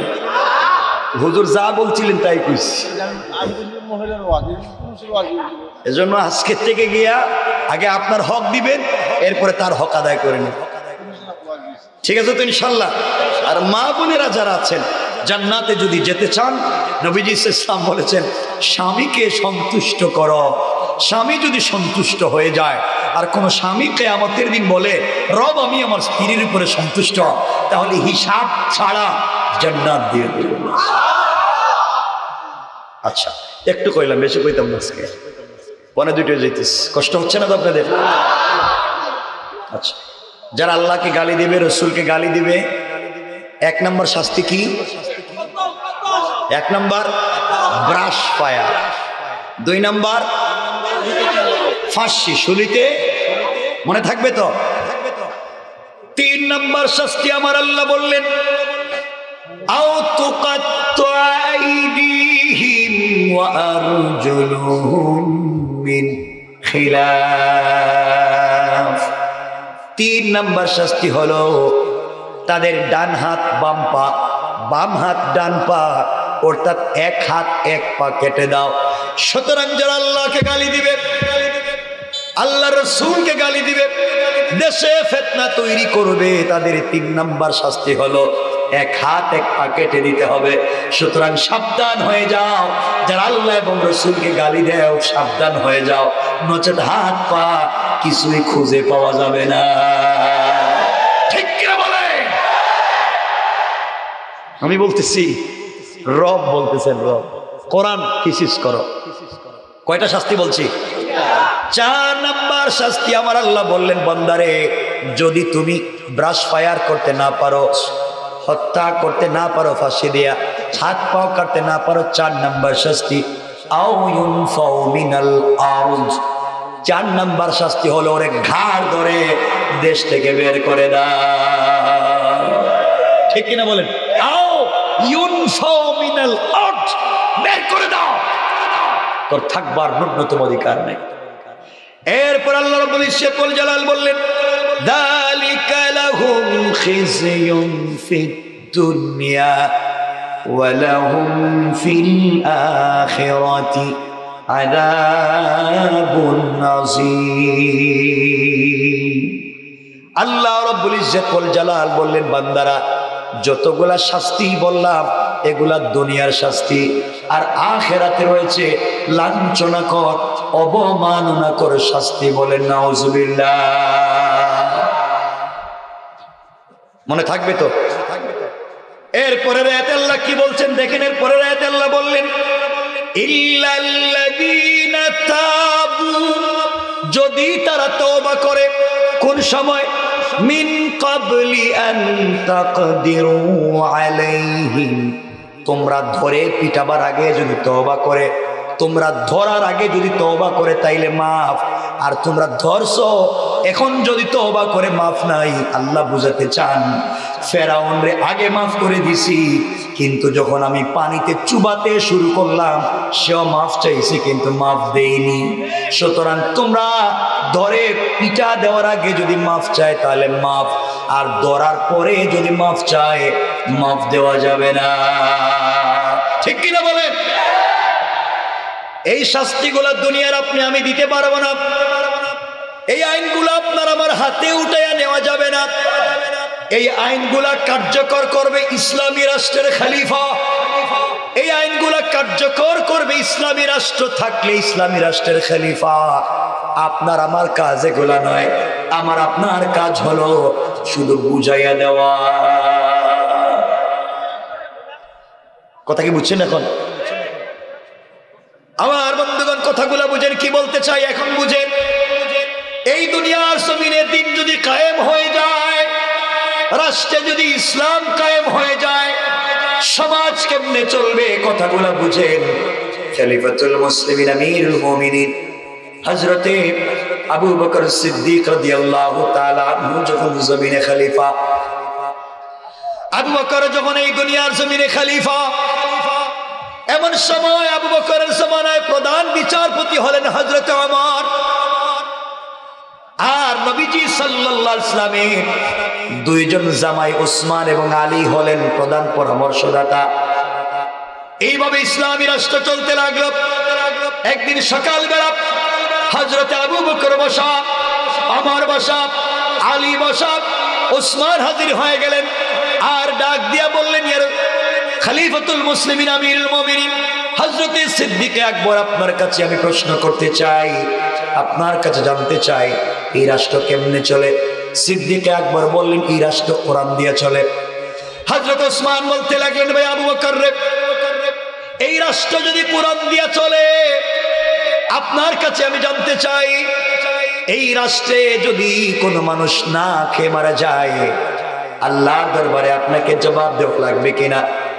হযরত আবু বকর ডাক দিয়া বললেন, ভাই ওসমান রে, ইসলামী রাষ্ট্রে যেই রাষ্ট্র কোরআন দিয়া চলে, যেই রাষ্ট্র রাসূলের সুন্নাহ দিয়ে চলে, যেই রাষ্ট্রে আমি খলিফা, এই রাষ্ট্রে একটা মানুষ কেন, একটা কুকুর যদি না খেয়ে মারা যায়, একটা বিড়াল যদি বিনা চিকিৎসায় মারা যায়, কিয়ামতের দিনে আল্লাহর আদালতে জবাব দেওয়া লাগবে। কোন সুবহানাল্লাহ। রাষ্ট্রে যদি ইসলাম কায়েম হয়ে যায়, সমাজ কেমনে পরিবর্তন হয়ে যায় বুঝো। এই জন্য সমাজ যদি পরিবর্তন করতে চাও, একটা গাড়ি যদি তারাকান্দি বাজার থেকে ঢাকা পর্যন্ত নিয়ে যেতে হয়, প্যাসেঞ্জারের সিটে বসে জিকির করে লাভ নাই। গাড়ি যদি খাদে যায়, পীরও যাবে, মুরিদও যাবে, মুফতিও যাবে, শেখুল হাদিসও যাবে। সুতরাং গাড়ি জায়গা মতো পৌঁছাতে যদি চাও, প্যাসেঞ্জারের সিটে বসে জিকির করে লাভ নাই, আগে ড্রাইভিং সিটের মাতালকে পাল্টা। ঠিক কিনা বলেন? আল্লাহ জানে কি করি। আমার কত কষ্ট হচ্ছে, আমি কিন্তু রাইকা দিব 2টা। ইন্না লিল্লাহ। হুজুর এটা কি ভাই? আমি কথা কিন্তু আমার কষ্ট হচ্ছে, কারণ রাত্র হয়ে গেছে। আমারে যদি বাদ মাগরিব বসাইয়া দিতেন তাও 12টা পর্যন্ত আসতো, কিন্তু আজকে 2টা হয়ে গেছে। শোনেন, লম্বা করবো না, কিন্তু বসেন, কয়েক মিনিট রেখে দেব। আমার বন্ধুগণ কি বলতে চাই বুঝো। হযরত উসমান ডাক দিয়ে বলছেন, ভাই আবু বকর, এই মাত্র আমি এক মহিলার বাড়ি থেকে আসলাম, যিনি বৃদ্ধা মানুষ, যার কোনো সন্তান নাই, স্বামীও নাই। এই মহিলা 3 দিন 4 দিন হয়ে গেল, ঘরে কোনো খাবার নাই। আপনার কাছে আমি জানতে চাই, এই মহিলার ঘরে খাবার কে পৌঁছে দেবে? খলিফাতুল মুসলিমিন আবু বকর বলতে লাগলেন, ভাই ওসমান রে, আমার রাষ্ট্রে একজন বিধবা মহিলা যদি না খেয়ে মারা যায়, আল্লাহর আদালতে আমাকে জবাব দেওয়া লাগবে। সুতরাং আমি আমার রাষ্ট্র থেকে, বাইতুল মাল থেকে ওই মহিলার ঘরের খাবারের ব্যবস্থা করে দিতে পারবো। হযরত ওসমান বললেন, ভাই আবু বকর, এই মহিলা তো বিধবা, স্বামী নাই, সন্তানও নাই। এই মহিলার ঘরে যদি আপনি খাবার পৌঁছে দেন, রান্না করে দিবে কে? ঘর মুছিয়ে দিবে কে? মহিলা তো চোখে দেখে না, অন্ধ। খলিফাতুল মুসলিমিন আবু বকর বলছেন, ভাই উসমান রে, ইসলামী রাষ্ট্রের কাজ হলো তার ঘরে খাবার পৌঁছে দেওয়া, কিন্তু আমি তো তার ঘরে কোনো খাদেম দিতে পারবো না, কর্মচারী দিতে পারবো না। উসমান বললেন, কর্মচারী না দিলে ওই মহিলা কি করবে, কেমনে খাবে? এমন সময় হযরত ওমর, প্রধান বিচারপতি হযরত ওমর দাঁড়িয়ে গেলেন। আর ওমর দাঁড়িয়ে বলতে লাগলেন, খলিফাতুল মুসলিমিন আবু বকর, আমি এই রাষ্ট্রের চিফ জাস্টিস, প্রধান বিচারপতি, আপনার কাছে আমি বলতে চাই, এই মহিলার বাড়িতে কর্মচারীর প্রয়োজন, খাদেমের প্রয়োজন। রাষ্ট্র থেকে 3 বেলা খাবারের ব্যবস্থা করবেন ঠিকই, কিন্তু মহিলার বাড়িতে কোনো কর্মচারী নাই। আমি ইসলামী রাষ্ট্রের প্রধান বিচারপতি ওমর বলতেছি, আমাকে বিনা পারিশ্রমিকে এই মহিলার বাড়িতে খাদেম নিযুক্ত করে দিতে পারে। আবু বকর আশ্চর্য হয়ে গেলেন, আর ডাক দিয়ে বললেন, ভাই ওমর রে, আপনি এই রাষ্ট্রের প্রধান বিচারপতি, এই রাষ্ট্রের প্রধান বিচারপতি আপনি যদি মহিলার বাড়িতে কর্মচারী হয়ে যান, সুপ্রিম পাওয়ার, সুপ্রিম কোর্ট কে চালাবে? বিচার কার্যগুলা কে দেখবে? এমন সময় হযরত ওমর বললেন, ভাই আবু বকর, আমি প্রতিদিন অফিসে যাওয়ার আগে এই মহিলার বাড়িতে গিয়ে কাজগুলা করে দেব। অফিস থেকে বাসায় যাওয়ার পথে মহিলার বাড়িতে কাজ করে দিয়ে যাব।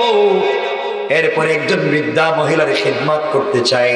কিয়ামতের দিনে আমি আল্লাহর সামনে রাসূল পাকের কাছে বলতে থাকবো, ইয়া রাসূলুল্লাহ, ইয়া হাবিবাল্লাহ, পয়গম্বর আরবি, আপনাকে কাছে পেয়ে আপনার খিদমত ঠিকমতো করতে পারি নাই। আমি আপনার একজন বান্দি, খিদমত করে কবর পর্যন্ত চলে এসে কিয়ামত মাঠে আপনার সামনে হাজির হয়েছি। পয়গম্বর আরবি, আপনি আমাকে ভুলে যায়েন না। সিদ্দিক আকবর বললেন, ভাই ওমর রে, আপনি যদি দায়িত্ব নেন আর মহিলার বাড়িতে কাজের দায়িত্ব নিয়ে যদি কাজ ঠিক মতো না করেন, আল্লাহর আদালতে যেমন আপনাকে জবাব দেওয়া লাগবে, আমি আবু বকরের আদালতে জবাব দেওয়া লাগবে। কথাগুলা বুঝেন কি বলতে চাই? এক পর্যায়ে পরের দিন সকালবেলা ফজরের সালাতের পরে নাস্তা করে হযরত ওমর ফারুক ওই মহিলার বাড়িতে যেতে লাগলেন। তার চিন্তা হলো, মহিলার বাড়িতে যাবেন, কাজ করবেন, কাপড় ধৌত করে দিবেন, রান্না করে দিবেন। মহিলার বাড়ির দরজার সামনে গিয়ে ডাক দিয়ে বলছেন, আম্মা জান, আমি আপনার বাড়ির রাষ্ট্রের পক্ষ থেকে নির্ধারিত খাদেম, আমি কর্মচারী, খলিফাতুল মুসলিমিন আবু বকর আমাকে কর্মচারী বানিয়ে দিয়েছে, আমি আপনার বাড়িতে কাজ করতে এসেছি, বলেন না কি করা লাগবে। মহিলা ডাক দিয়ে বলছে, যুবক কে, তোমাকে চিনতে পারলাম না, আমি চোখে দেখি না। বাবারে, তুমি আসার প্রায় 3 থেকে 4 ঘন্টা আগে আরেকজন যুবক এসে আমার ঘরের সবগুলা কাজ করে দিয়ে চলে গেছে। আল্লাহু আকবার। হযরত আমার গরম মানুষ, আমার দায়িত্ব কে করে দিয়ে যায়, আমি আবু বকরের সামনে কি জবাব দিব, আল্লাহর সামনে কি জবাব দিব। চিন্তা করলেন আগামীকালকে ফজরের নামাজের আগে আমি চলে আসব। দ্বিতীয় দিন ফজরের সালাতের আগে পৌঁছে গেলেন। দরজার সামনে ডাক দিয়ে বললেন, আম্মা জান, আমি আপনার বাড়ির নির্ধারিত খাদেম কর্মচারী, বলেন আপনার কাপড় কি ধোয়া লাগবে, আপনার রান্না করে কি দেওয়া লাগবে। ঘরের ভিতর থেকে মহিলা জবাব দিচ্ছে, যুবককে, তোমাকে চিনতে পারলাম না, তুমি আসার প্রায় 2 ঘন্টা আগে আরেকজন যুবক এসে আমার ঘরের সবগুলো কাজ করে দিয়া আমাকে রান্না করে নিজের হাতে খাইয়ে দিয়ে চলে গেছে। সুবহানাল্লাহ। ইসলাম রাষ্ট্রে চলে আসলে কেমন পরিবর্তন হয় দেখেন। হযরত ওমর তো গরম হয়ে গেলেন, কেসে 2 দিন আমাকে কাজ করতে দিল না, ইসলামিক রাষ্ট্রের খলিফার কাছে আমাকে বিপদগ্রস্ত করে দিচ্ছে, আল্লাহর দরবারে বিপদগ্রস্ত করে দিচ্ছে। চিন্তা করেন আগামীকালকে তাহাজ্জুদের নামাজ পড়েই বের হয়ে যাব, ফজরের আগে তাহাজ্জুদের পরে তাহাজ্জুদের সালাত পড়ে হযরত ওমর দৌড়াইয়া এই মহিলার বাড়ির দরজায় দাঁড়ায় গেলেন। চিৎকার করে ডাক দিয়ে বলেন, আম্মা জান, আমি আপনার বাড়ির নির্ধারিত খাদেম, বলেন না কি করা লাগবে, ঘর কি মুছে দেওয়া লাগবে, রান্না কি করে দেওয়া লাগবে। মহিলা ঘরের ভিতর থেকে ডাক দিয়ে বলছেন, যুবককে, তোমাকে চিনলাম না বাবা, আজও তুমি আসার প্রায় 1 ঘন্টা আগে আরেকজন যুবক এসে আমার ঘরের সবগুলা কাজ করে দিয়ে আমার কাপড়গুলা ধৌত করে আমার ঘর মুছে দিয়া চলে গিয়েছে। হযরত ওমর আশ্চর্য হয়ে গেলেন, 3 দিন কাজ করতে পারলাম না, কি জবাব দিব। আমার তো গরম মিজাজের মানুষ, মাথা গরম হয়ে গেল, আর সহ্য করতে পারলেন না। অফিসে গেলেন, অফিসে মন বসে না। 3 দিন হয়ে গেল, 1 সপ্তাহ পরে খলিফার দরবারে কি জবাব দিব। কোরআন কেমনে মানুষকে পরিবর্তন করে দেয়। আল্লাহ পাক কোরআনে কারীমের 13 নম্বর পারা 14 নম্বর সূরা ইব্রাহিমের প্রথম আয়াতে যে বললেন, কিতাবুন আনজালনাহু ইলাইকা লিতুখরিজান নাসা মিনাজ যুলুমাতি ইলান নূর। কোরআন যদি চলে আসে, কোরআন মানুষকে কেমনে পরিবর্তন করে। ওমর গরম হয়ে গেলেন। ওমর তো এটা গরম মিজাজের মানুষ, যেই ওমর যেই রাস্তা দিয়ে যায় শয়তান পর্যন্ত রাস্তা চেঞ্জ করে চলে যায়। কথায় কথা চলে আসলে রাসূল পাক সাল্লাল্লাহু আলাইহি ওয়াসাল্লাম একদিন যোহরের সালাত পড়ে মসজিদ থেকে বের হয়েছেন, হঠাৎ করে তাকায়া দেখেন অরিজিনাল শয়তান রাস্তা দিয়ে আসতেছে। নবীজি বললেন, আজকে শয়তানের সাথে কথা বলবো, কাকে ধোঁকা দিতে যায়। শয়তান আসে, আমার নবী যান। হঠাৎ নবীজি সামনের দিকে তাকাইয়া দেখেন শয়তান রাস্তা চেঞ্জ করে জমিনের দিকে পুরো উল্টা পথে দৌড়ায়। নবীজি চিন্তা করলেন, কি ব্যাপার, শয়তান কেন দৌড়াচ্ছে, আশেপাশে কেউ নাই। হঠাৎ পিছন দিকে তাকাইয়া দেখেন নবীজির পিছনে হযরত ওমর আসতেছে। নবীজি বুঝতে পারলেন আমার ওমরকে দেখবার পরে শয়তান রাস্তা চেঞ্জ করে চলে গিয়েছে। কোন সুবহানাল্লাহ, আল্লাহু আকবার। ওমর তো এমন গরম মিজাজের মানুষ। একবার মদিনায় ভূমিকম্প শুরু হয়েছে, ওমর নাঙ্গা তরবারি হাতে নিলেন, মদিনার জমিনে গেলেন, তরবারি ইচ্ছা মতো মাটিতে ঢুকায় দিলেন, আর ডাক দিয়ে বললেন, মদিনার মাটি রে, এই মাটিতে শুয়ে আছেন রাসূল পাক সাল্লাল্লাহু আলাইহি ওয়াসাল্লাম। আমার নবীজির মিম্বর আর আমার নবীজির হুজরা মুবারকের মধ্যখানে রওজাতুম মির রিয়াজিল জান্নাহ বাকি। আমার নবী এখন পর্যন্ত মদিনায় শুয়ে আছে, আমি ওমর এখন পর্যন্ত মদিনার জমিনে জিন্দা। খবরদার মদিনার মাটি তুই কাঁপতে পারিস না, কসম রব্বে পাকের জাতের কিয়ামত হয়ে যাবে, আর কোনদিন মদিনায় ভূমিকম্প হবে না। আল্লাহু আকবার। অমর অমর তো এমন মিজাজের মানুষ, কষ্ট হচ্ছে। অমর এমন মিজাজের মানুষ, গভীর রাত্রে বের হয়েছেন, শুনেন এক মিনিটে বলি কি বলতে চাই বুঝেন। গভীর রাত্রে বের হয়েছেন, রাস্তা দিয়ে হেঁটে যায়, হঠাৎ দেখে একটা জোয়ান ছেলে কাঁধের মধ্যে একটা বস্তা নিয়ে গভীর রাত্রে দৌড়ায়। আমার কাছে গিয়া বললেন, যুবক কে তুমি, এত রাত্রে বস্তা নিয়ে কোথায় যাও? যুবক আশ্চর্য হয়ে গেছে, খলিফাতুল মুসলিমিন আমিরুল মুমিনিনকে দেখে, হযরত ওমরকে দেখে। ওমরের হাতে ধরা পড়েছি, বাঁচবার কোনো পথ নাই। এইমাত্র 2 বোতল অরিজিনাল মদ নিয়ে যায়, বাড়িতে এনে বন্ধু বান্ধবদেরকে আড্ডা মেরে খাবে। ওমরকে দেখবার পরে তো তার ভিতরে কলিজা পর্যন্ত শুকিয়ে গেছে। আমারকে ডাক দিয়ে বলছে, খলিফাতুল মুসলিমিন, আমার বোন অসুস্থ, বাবার রাত্রবেলা 2 বোতল দুধ গরম করে দিয়েছেন, বোনের বাড়ি নিয়ে যাই, এই জন্য বের হয়েছি। তার মনে মনে আশা ছিল ওমরকে দুধ বলবার পরে, অসুস্থ রোগীর কথা বলবার পরে হয়তো টাইম নষ্ট করবে না। ওমর বললেন, ঠিক আছে, তোমার বোন অসুস্থ, তোমার বাবা দুধ দিয়েছে, গরম দুধ, বস্তা বের করে দেখা। বুঝেন নাই? বস্তা খুল, আমারে দেখা। ও তো চিন্তায় পড়ছে, এখন করলাম কি, এক তো মদ, ঠা বলছি দুধ, আরো করছি মিছা কথা, এখন তো আর মাথা জায়গায় থাকবে না। আস্তে করে ওমর তরবারি বের করছেন। যুবকও চিন্তা করছে দৌড় দিব, ওমর ধরছে, বাইর কর। এবার যুবক, হুজুর বাইর করতেছি, কিন্তু বের করলেই তো মদ, মায়ের খাবে, জীবন শেষ। এবার যুবক কাঁদতেছে, মনে মনে কাঁদতেছে। কি কাঁদতেছে সেটাও বলে দিচ্ছি। কোরআনে কারীমের 19 নম্বর পারা 25 নম্বর সূরা সূরাল ফুরকানের 65 নম্বর আয়াতে আল্লাহ এই কথাগুলো বলছেন।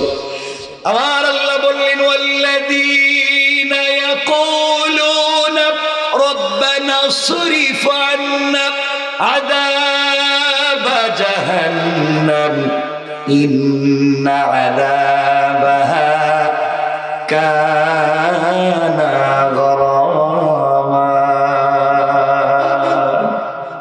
আল্লাহ রাব্বুল ইজ্জত ওয়াল জালাল বলছেন, বান্দারে, সাকারাত শুরু হয়ে যাওয়ার আগে, গারগারা শুরু হয়ে যাওয়ার আগে, কবরে চলে যাওয়ার আগে, মালাকুল মউত পৌঁছে যাওয়ার আগে, কোন বান্দা যদি গোটা জিন্দেগির গুনার জন্য আমি আল্লাহর দরবারে তওবা করতে দেরি হবে, আমি আল্লাহ মাফ করে দিতে দেরি হবে না। এবার আল্লাহর গোলাম মদের বস্তা হাতে নিয়ে কান্দে, আর আল্লাহকে ডাক দিয়ে বলছে, আল্লাহ, আপনারা বলেন তো, আলোচনার শুরুতে মাইকের যে আওয়াজ ছিল এখন আর আছে? সত্য কথা কোন আছে? ঘুমাইতে দেন, ঘুমা। আল্লাহ 20 বিঘা পড়ে আমরা শেষ করে দিচ্ছি, ঘুমা বাবা, ঘুমাও, ঠিক আছে। আমার বন্ধুগণ, কথাগুলো বলতে চাই বুঝেন। এক পর্যায়ে এত চিল্লানি মাইকের, এছাড়া ঘুমাইতেছে, মনের জান্নাতুল ফিরদাউসে ঘুমাইতেছে, কোন চিন্তাই নাই।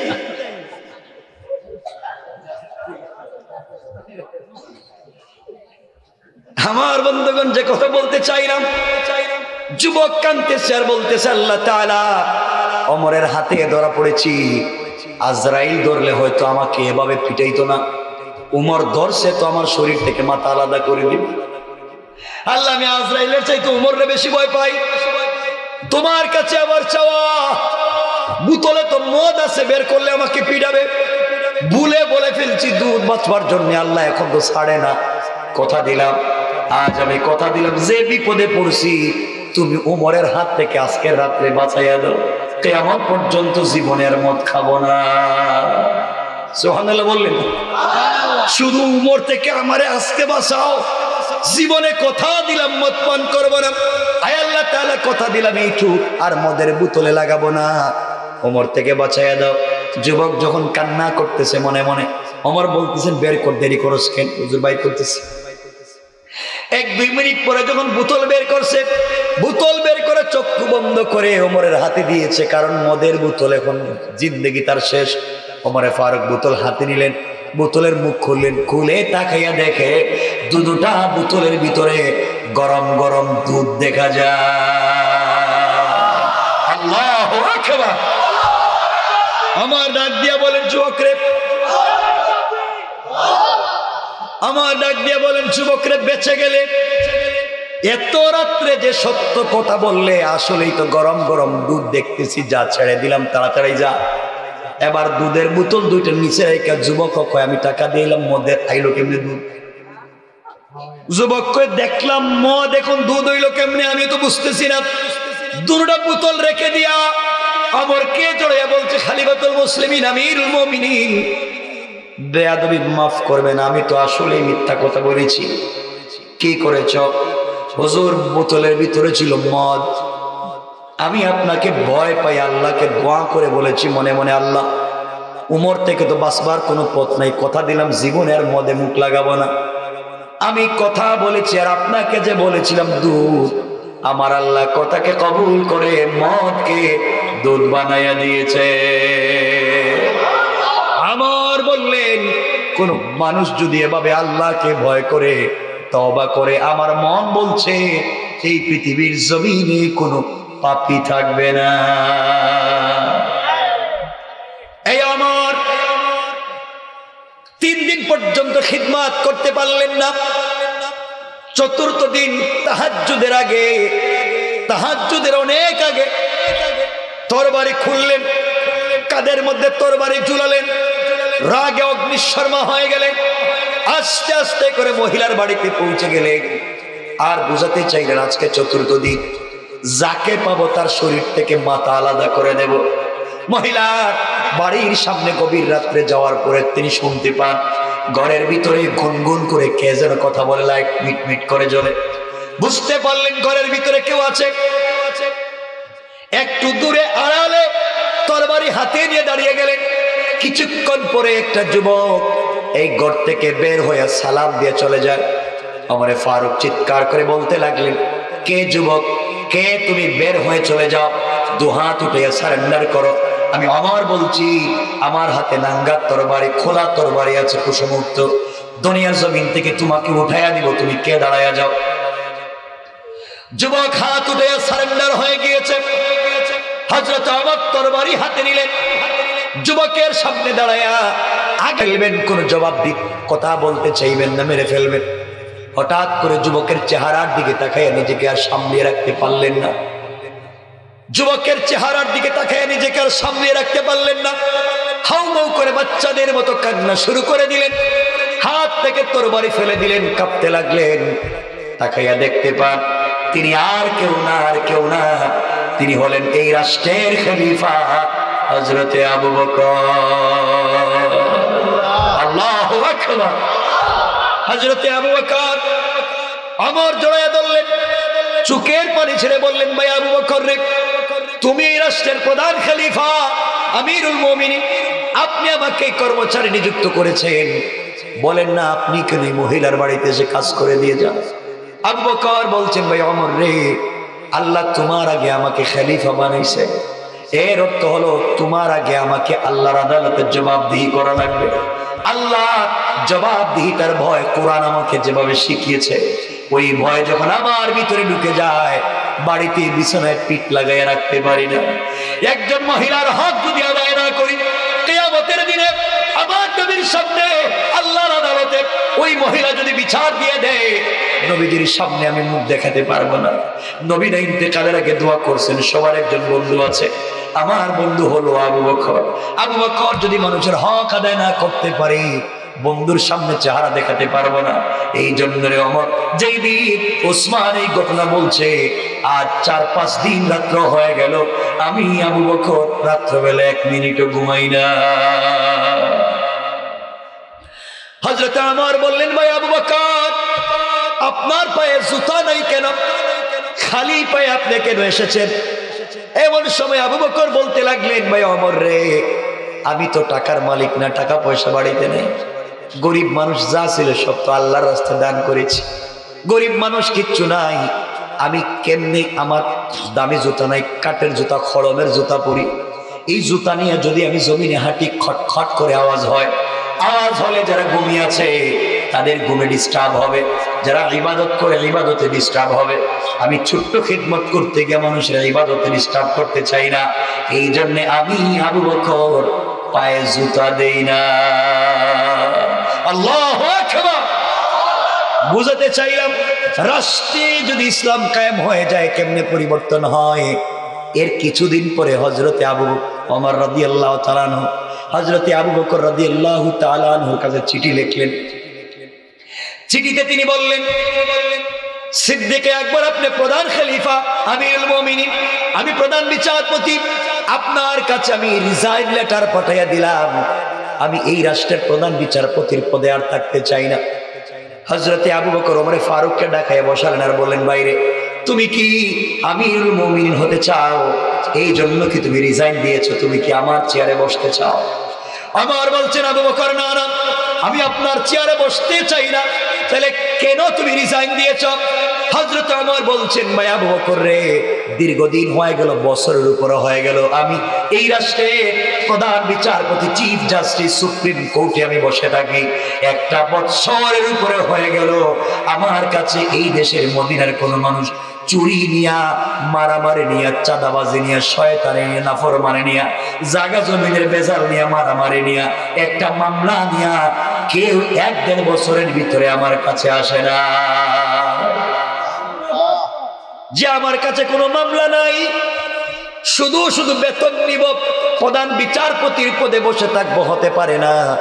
এই জন্য রিজাইন দিতে চাইলাম। সিদ্দিক আকবর চোখের পানি ছেড়ে বললেন, ভাই ওমর রে, তুমি গরম মানুষ, এই জন্য হয়তো তোমার দরবারে কেউ যায় না। ওমর দাঁড়িয়ে বললেন, ভাই আবু বকর, আমি গরম সুপ্রিম কোর্টে বসি, এই জন্য হয়তো আমার কাছে কেউ যায় না। আপনি খবর নিয়ে দেখে হাইকোর্টে, জজ কোর্টে, গ্রাম আদালতে কোনো জায়গায় কোনো মামলা আছে? হযরত আবু বকর গোয়েন্দা পাঠিয়ে দিলেন। গোয়েন্দারা রিপোর্ট করতে লাগলো, আমিরুল মুমিনিন, দীর্ঘ 3 মাস পর্যন্ত আমরা সার্ভে করলাম, পুরা মুসলিম রাষ্ট্রে ঘুরে ঘুরে দেখলাম, গ্রামের ভিতরে গ্রাম আদালতে কোনো মামলা নাই, জজ কোর্টে একটা মামলা নাই, হাইকোর্টে একটা মামলা নাই। পুরা দেশের মানুষের ঘরে ঘরে কোরআন পৌঁছে গিয়েছে, কোরআনের বিধান জারি হয়ে গিয়েছে। যেই রাষ্ট্র কোরআন দিয়া চলে, কোরআনের আইন দিয়া চলে, এই রাষ্ট্রের ভিতরে মারামারি নাই, ফিতনা নাই, অফিস আদালতের প্রয়োজন নাই। যেই রাষ্ট্রের প্রত্যেকটা জনগণ, সুইপার থেকে নিয়ে প্রাইম মিনিস্টার পর্যন্ত আল্লাহ রসুলের রিসালাতকে ফলো করেছে, রসুলের আদর্শকে ফলো করেছে, আল্লাহর তাওহীদকে মেনে নিয়েছে, এই দেশের ভিতরে কোনো বেজাল ফিতনা থাকতে পারে না। ঠিক কিনা বলেন? এজন্য আমি বলতে চাইলাম, এই সমাজকে যদি পরিবর্তন করতে হয়, Old Testament, New Testament, Gospel, Bible, Gita, Veda, Tripitaka, কোন জিনিস দিয়ে এই সমাজের মানুষের চরিত্রের পরিবর্তন করা যাবে না। এই সমাজের মানুষের চরিত্রের পরিবর্তন করে জমিনে যদি আল্লাহর দ্বীন কায়েম করে দিতে হয়, একমাত্র শুধুমাত্র কেবলমাত্র আল্লাহর কালাম আল কোরআন ছাড়া বিকল্প কোনো রাস্তা নাই। কোন ঠিক কিনা? এই জন্য আমার বন্ধুগণ, আমার ভাইরা, এই জমিনে দ্বীন কায়েমের আন্দোলন করতে হবে। আল্লাহর জমিনে আল্লাহর দ্বীন প্রতিষ্ঠা করা লাগবে। ফিতনা করা যাবে না, উগ্রবাদ ছড়ানো যাবে না, জঙ্গিবাদ ছড়ানো যাবে না, ফাসাদ তৈরি করা যাবে না। আমরা আমাদের রাসূলের রিসালাত, আল্লাহর তাওহীদকে সুন্দর করে মানুষের কাছে পৌঁছে দেব। ধর্ম নিয়ে ভেদাভেদ করব না। সকল ধর্মের মানুষের কাছে, সুরের কাছে, ডাকাইতের কাছে, বদমাইশের কাছে, বেশ্যালয়, পতিতালয়, সকল জায়গায় যখন আমরা দ্বীনের দাওয়াত নিয়ে পৌঁছে যাব, এই সমাজের কোনো জায়গায় ফিতনা থাকবে না। সকল মানুষ দেখবে আজকে আযান দেওয়ার মতো ফজরের ওয়াক্তে লোক নাই, ওই সময় দেখবেন নামাজের জন্য মানুষের কোনো অভাব নাই। কোন মানুষ আযানের পরে বাড়িতে থাকবে না, আল্লাহর কদমে সেজদা দেওয়ার জন্য পাগল হয়ে যাবে। এর একটাই কারণ হবে, যদি জমিনের সকল জায়গায় কোরআনের বিধানকে প্রতিষ্ঠিত করা যায়। কোন ঠিক কিনা? ইনশাআল্লাহ শুধু মসজিদ আর মাদ্রাসায় নয়, সকল জায়গায়। ঠিক আছে তো ইনশাআল্লাহ? বলেন ইনশাআল্লাহ। আমার শেষ কথা, শুয়া 2টা হয়ে গেছে, গলার অবস্থা ভালো না। আমার তো একদিন ওয়াজ না, সারা বছর। না, কয় ঘন্টা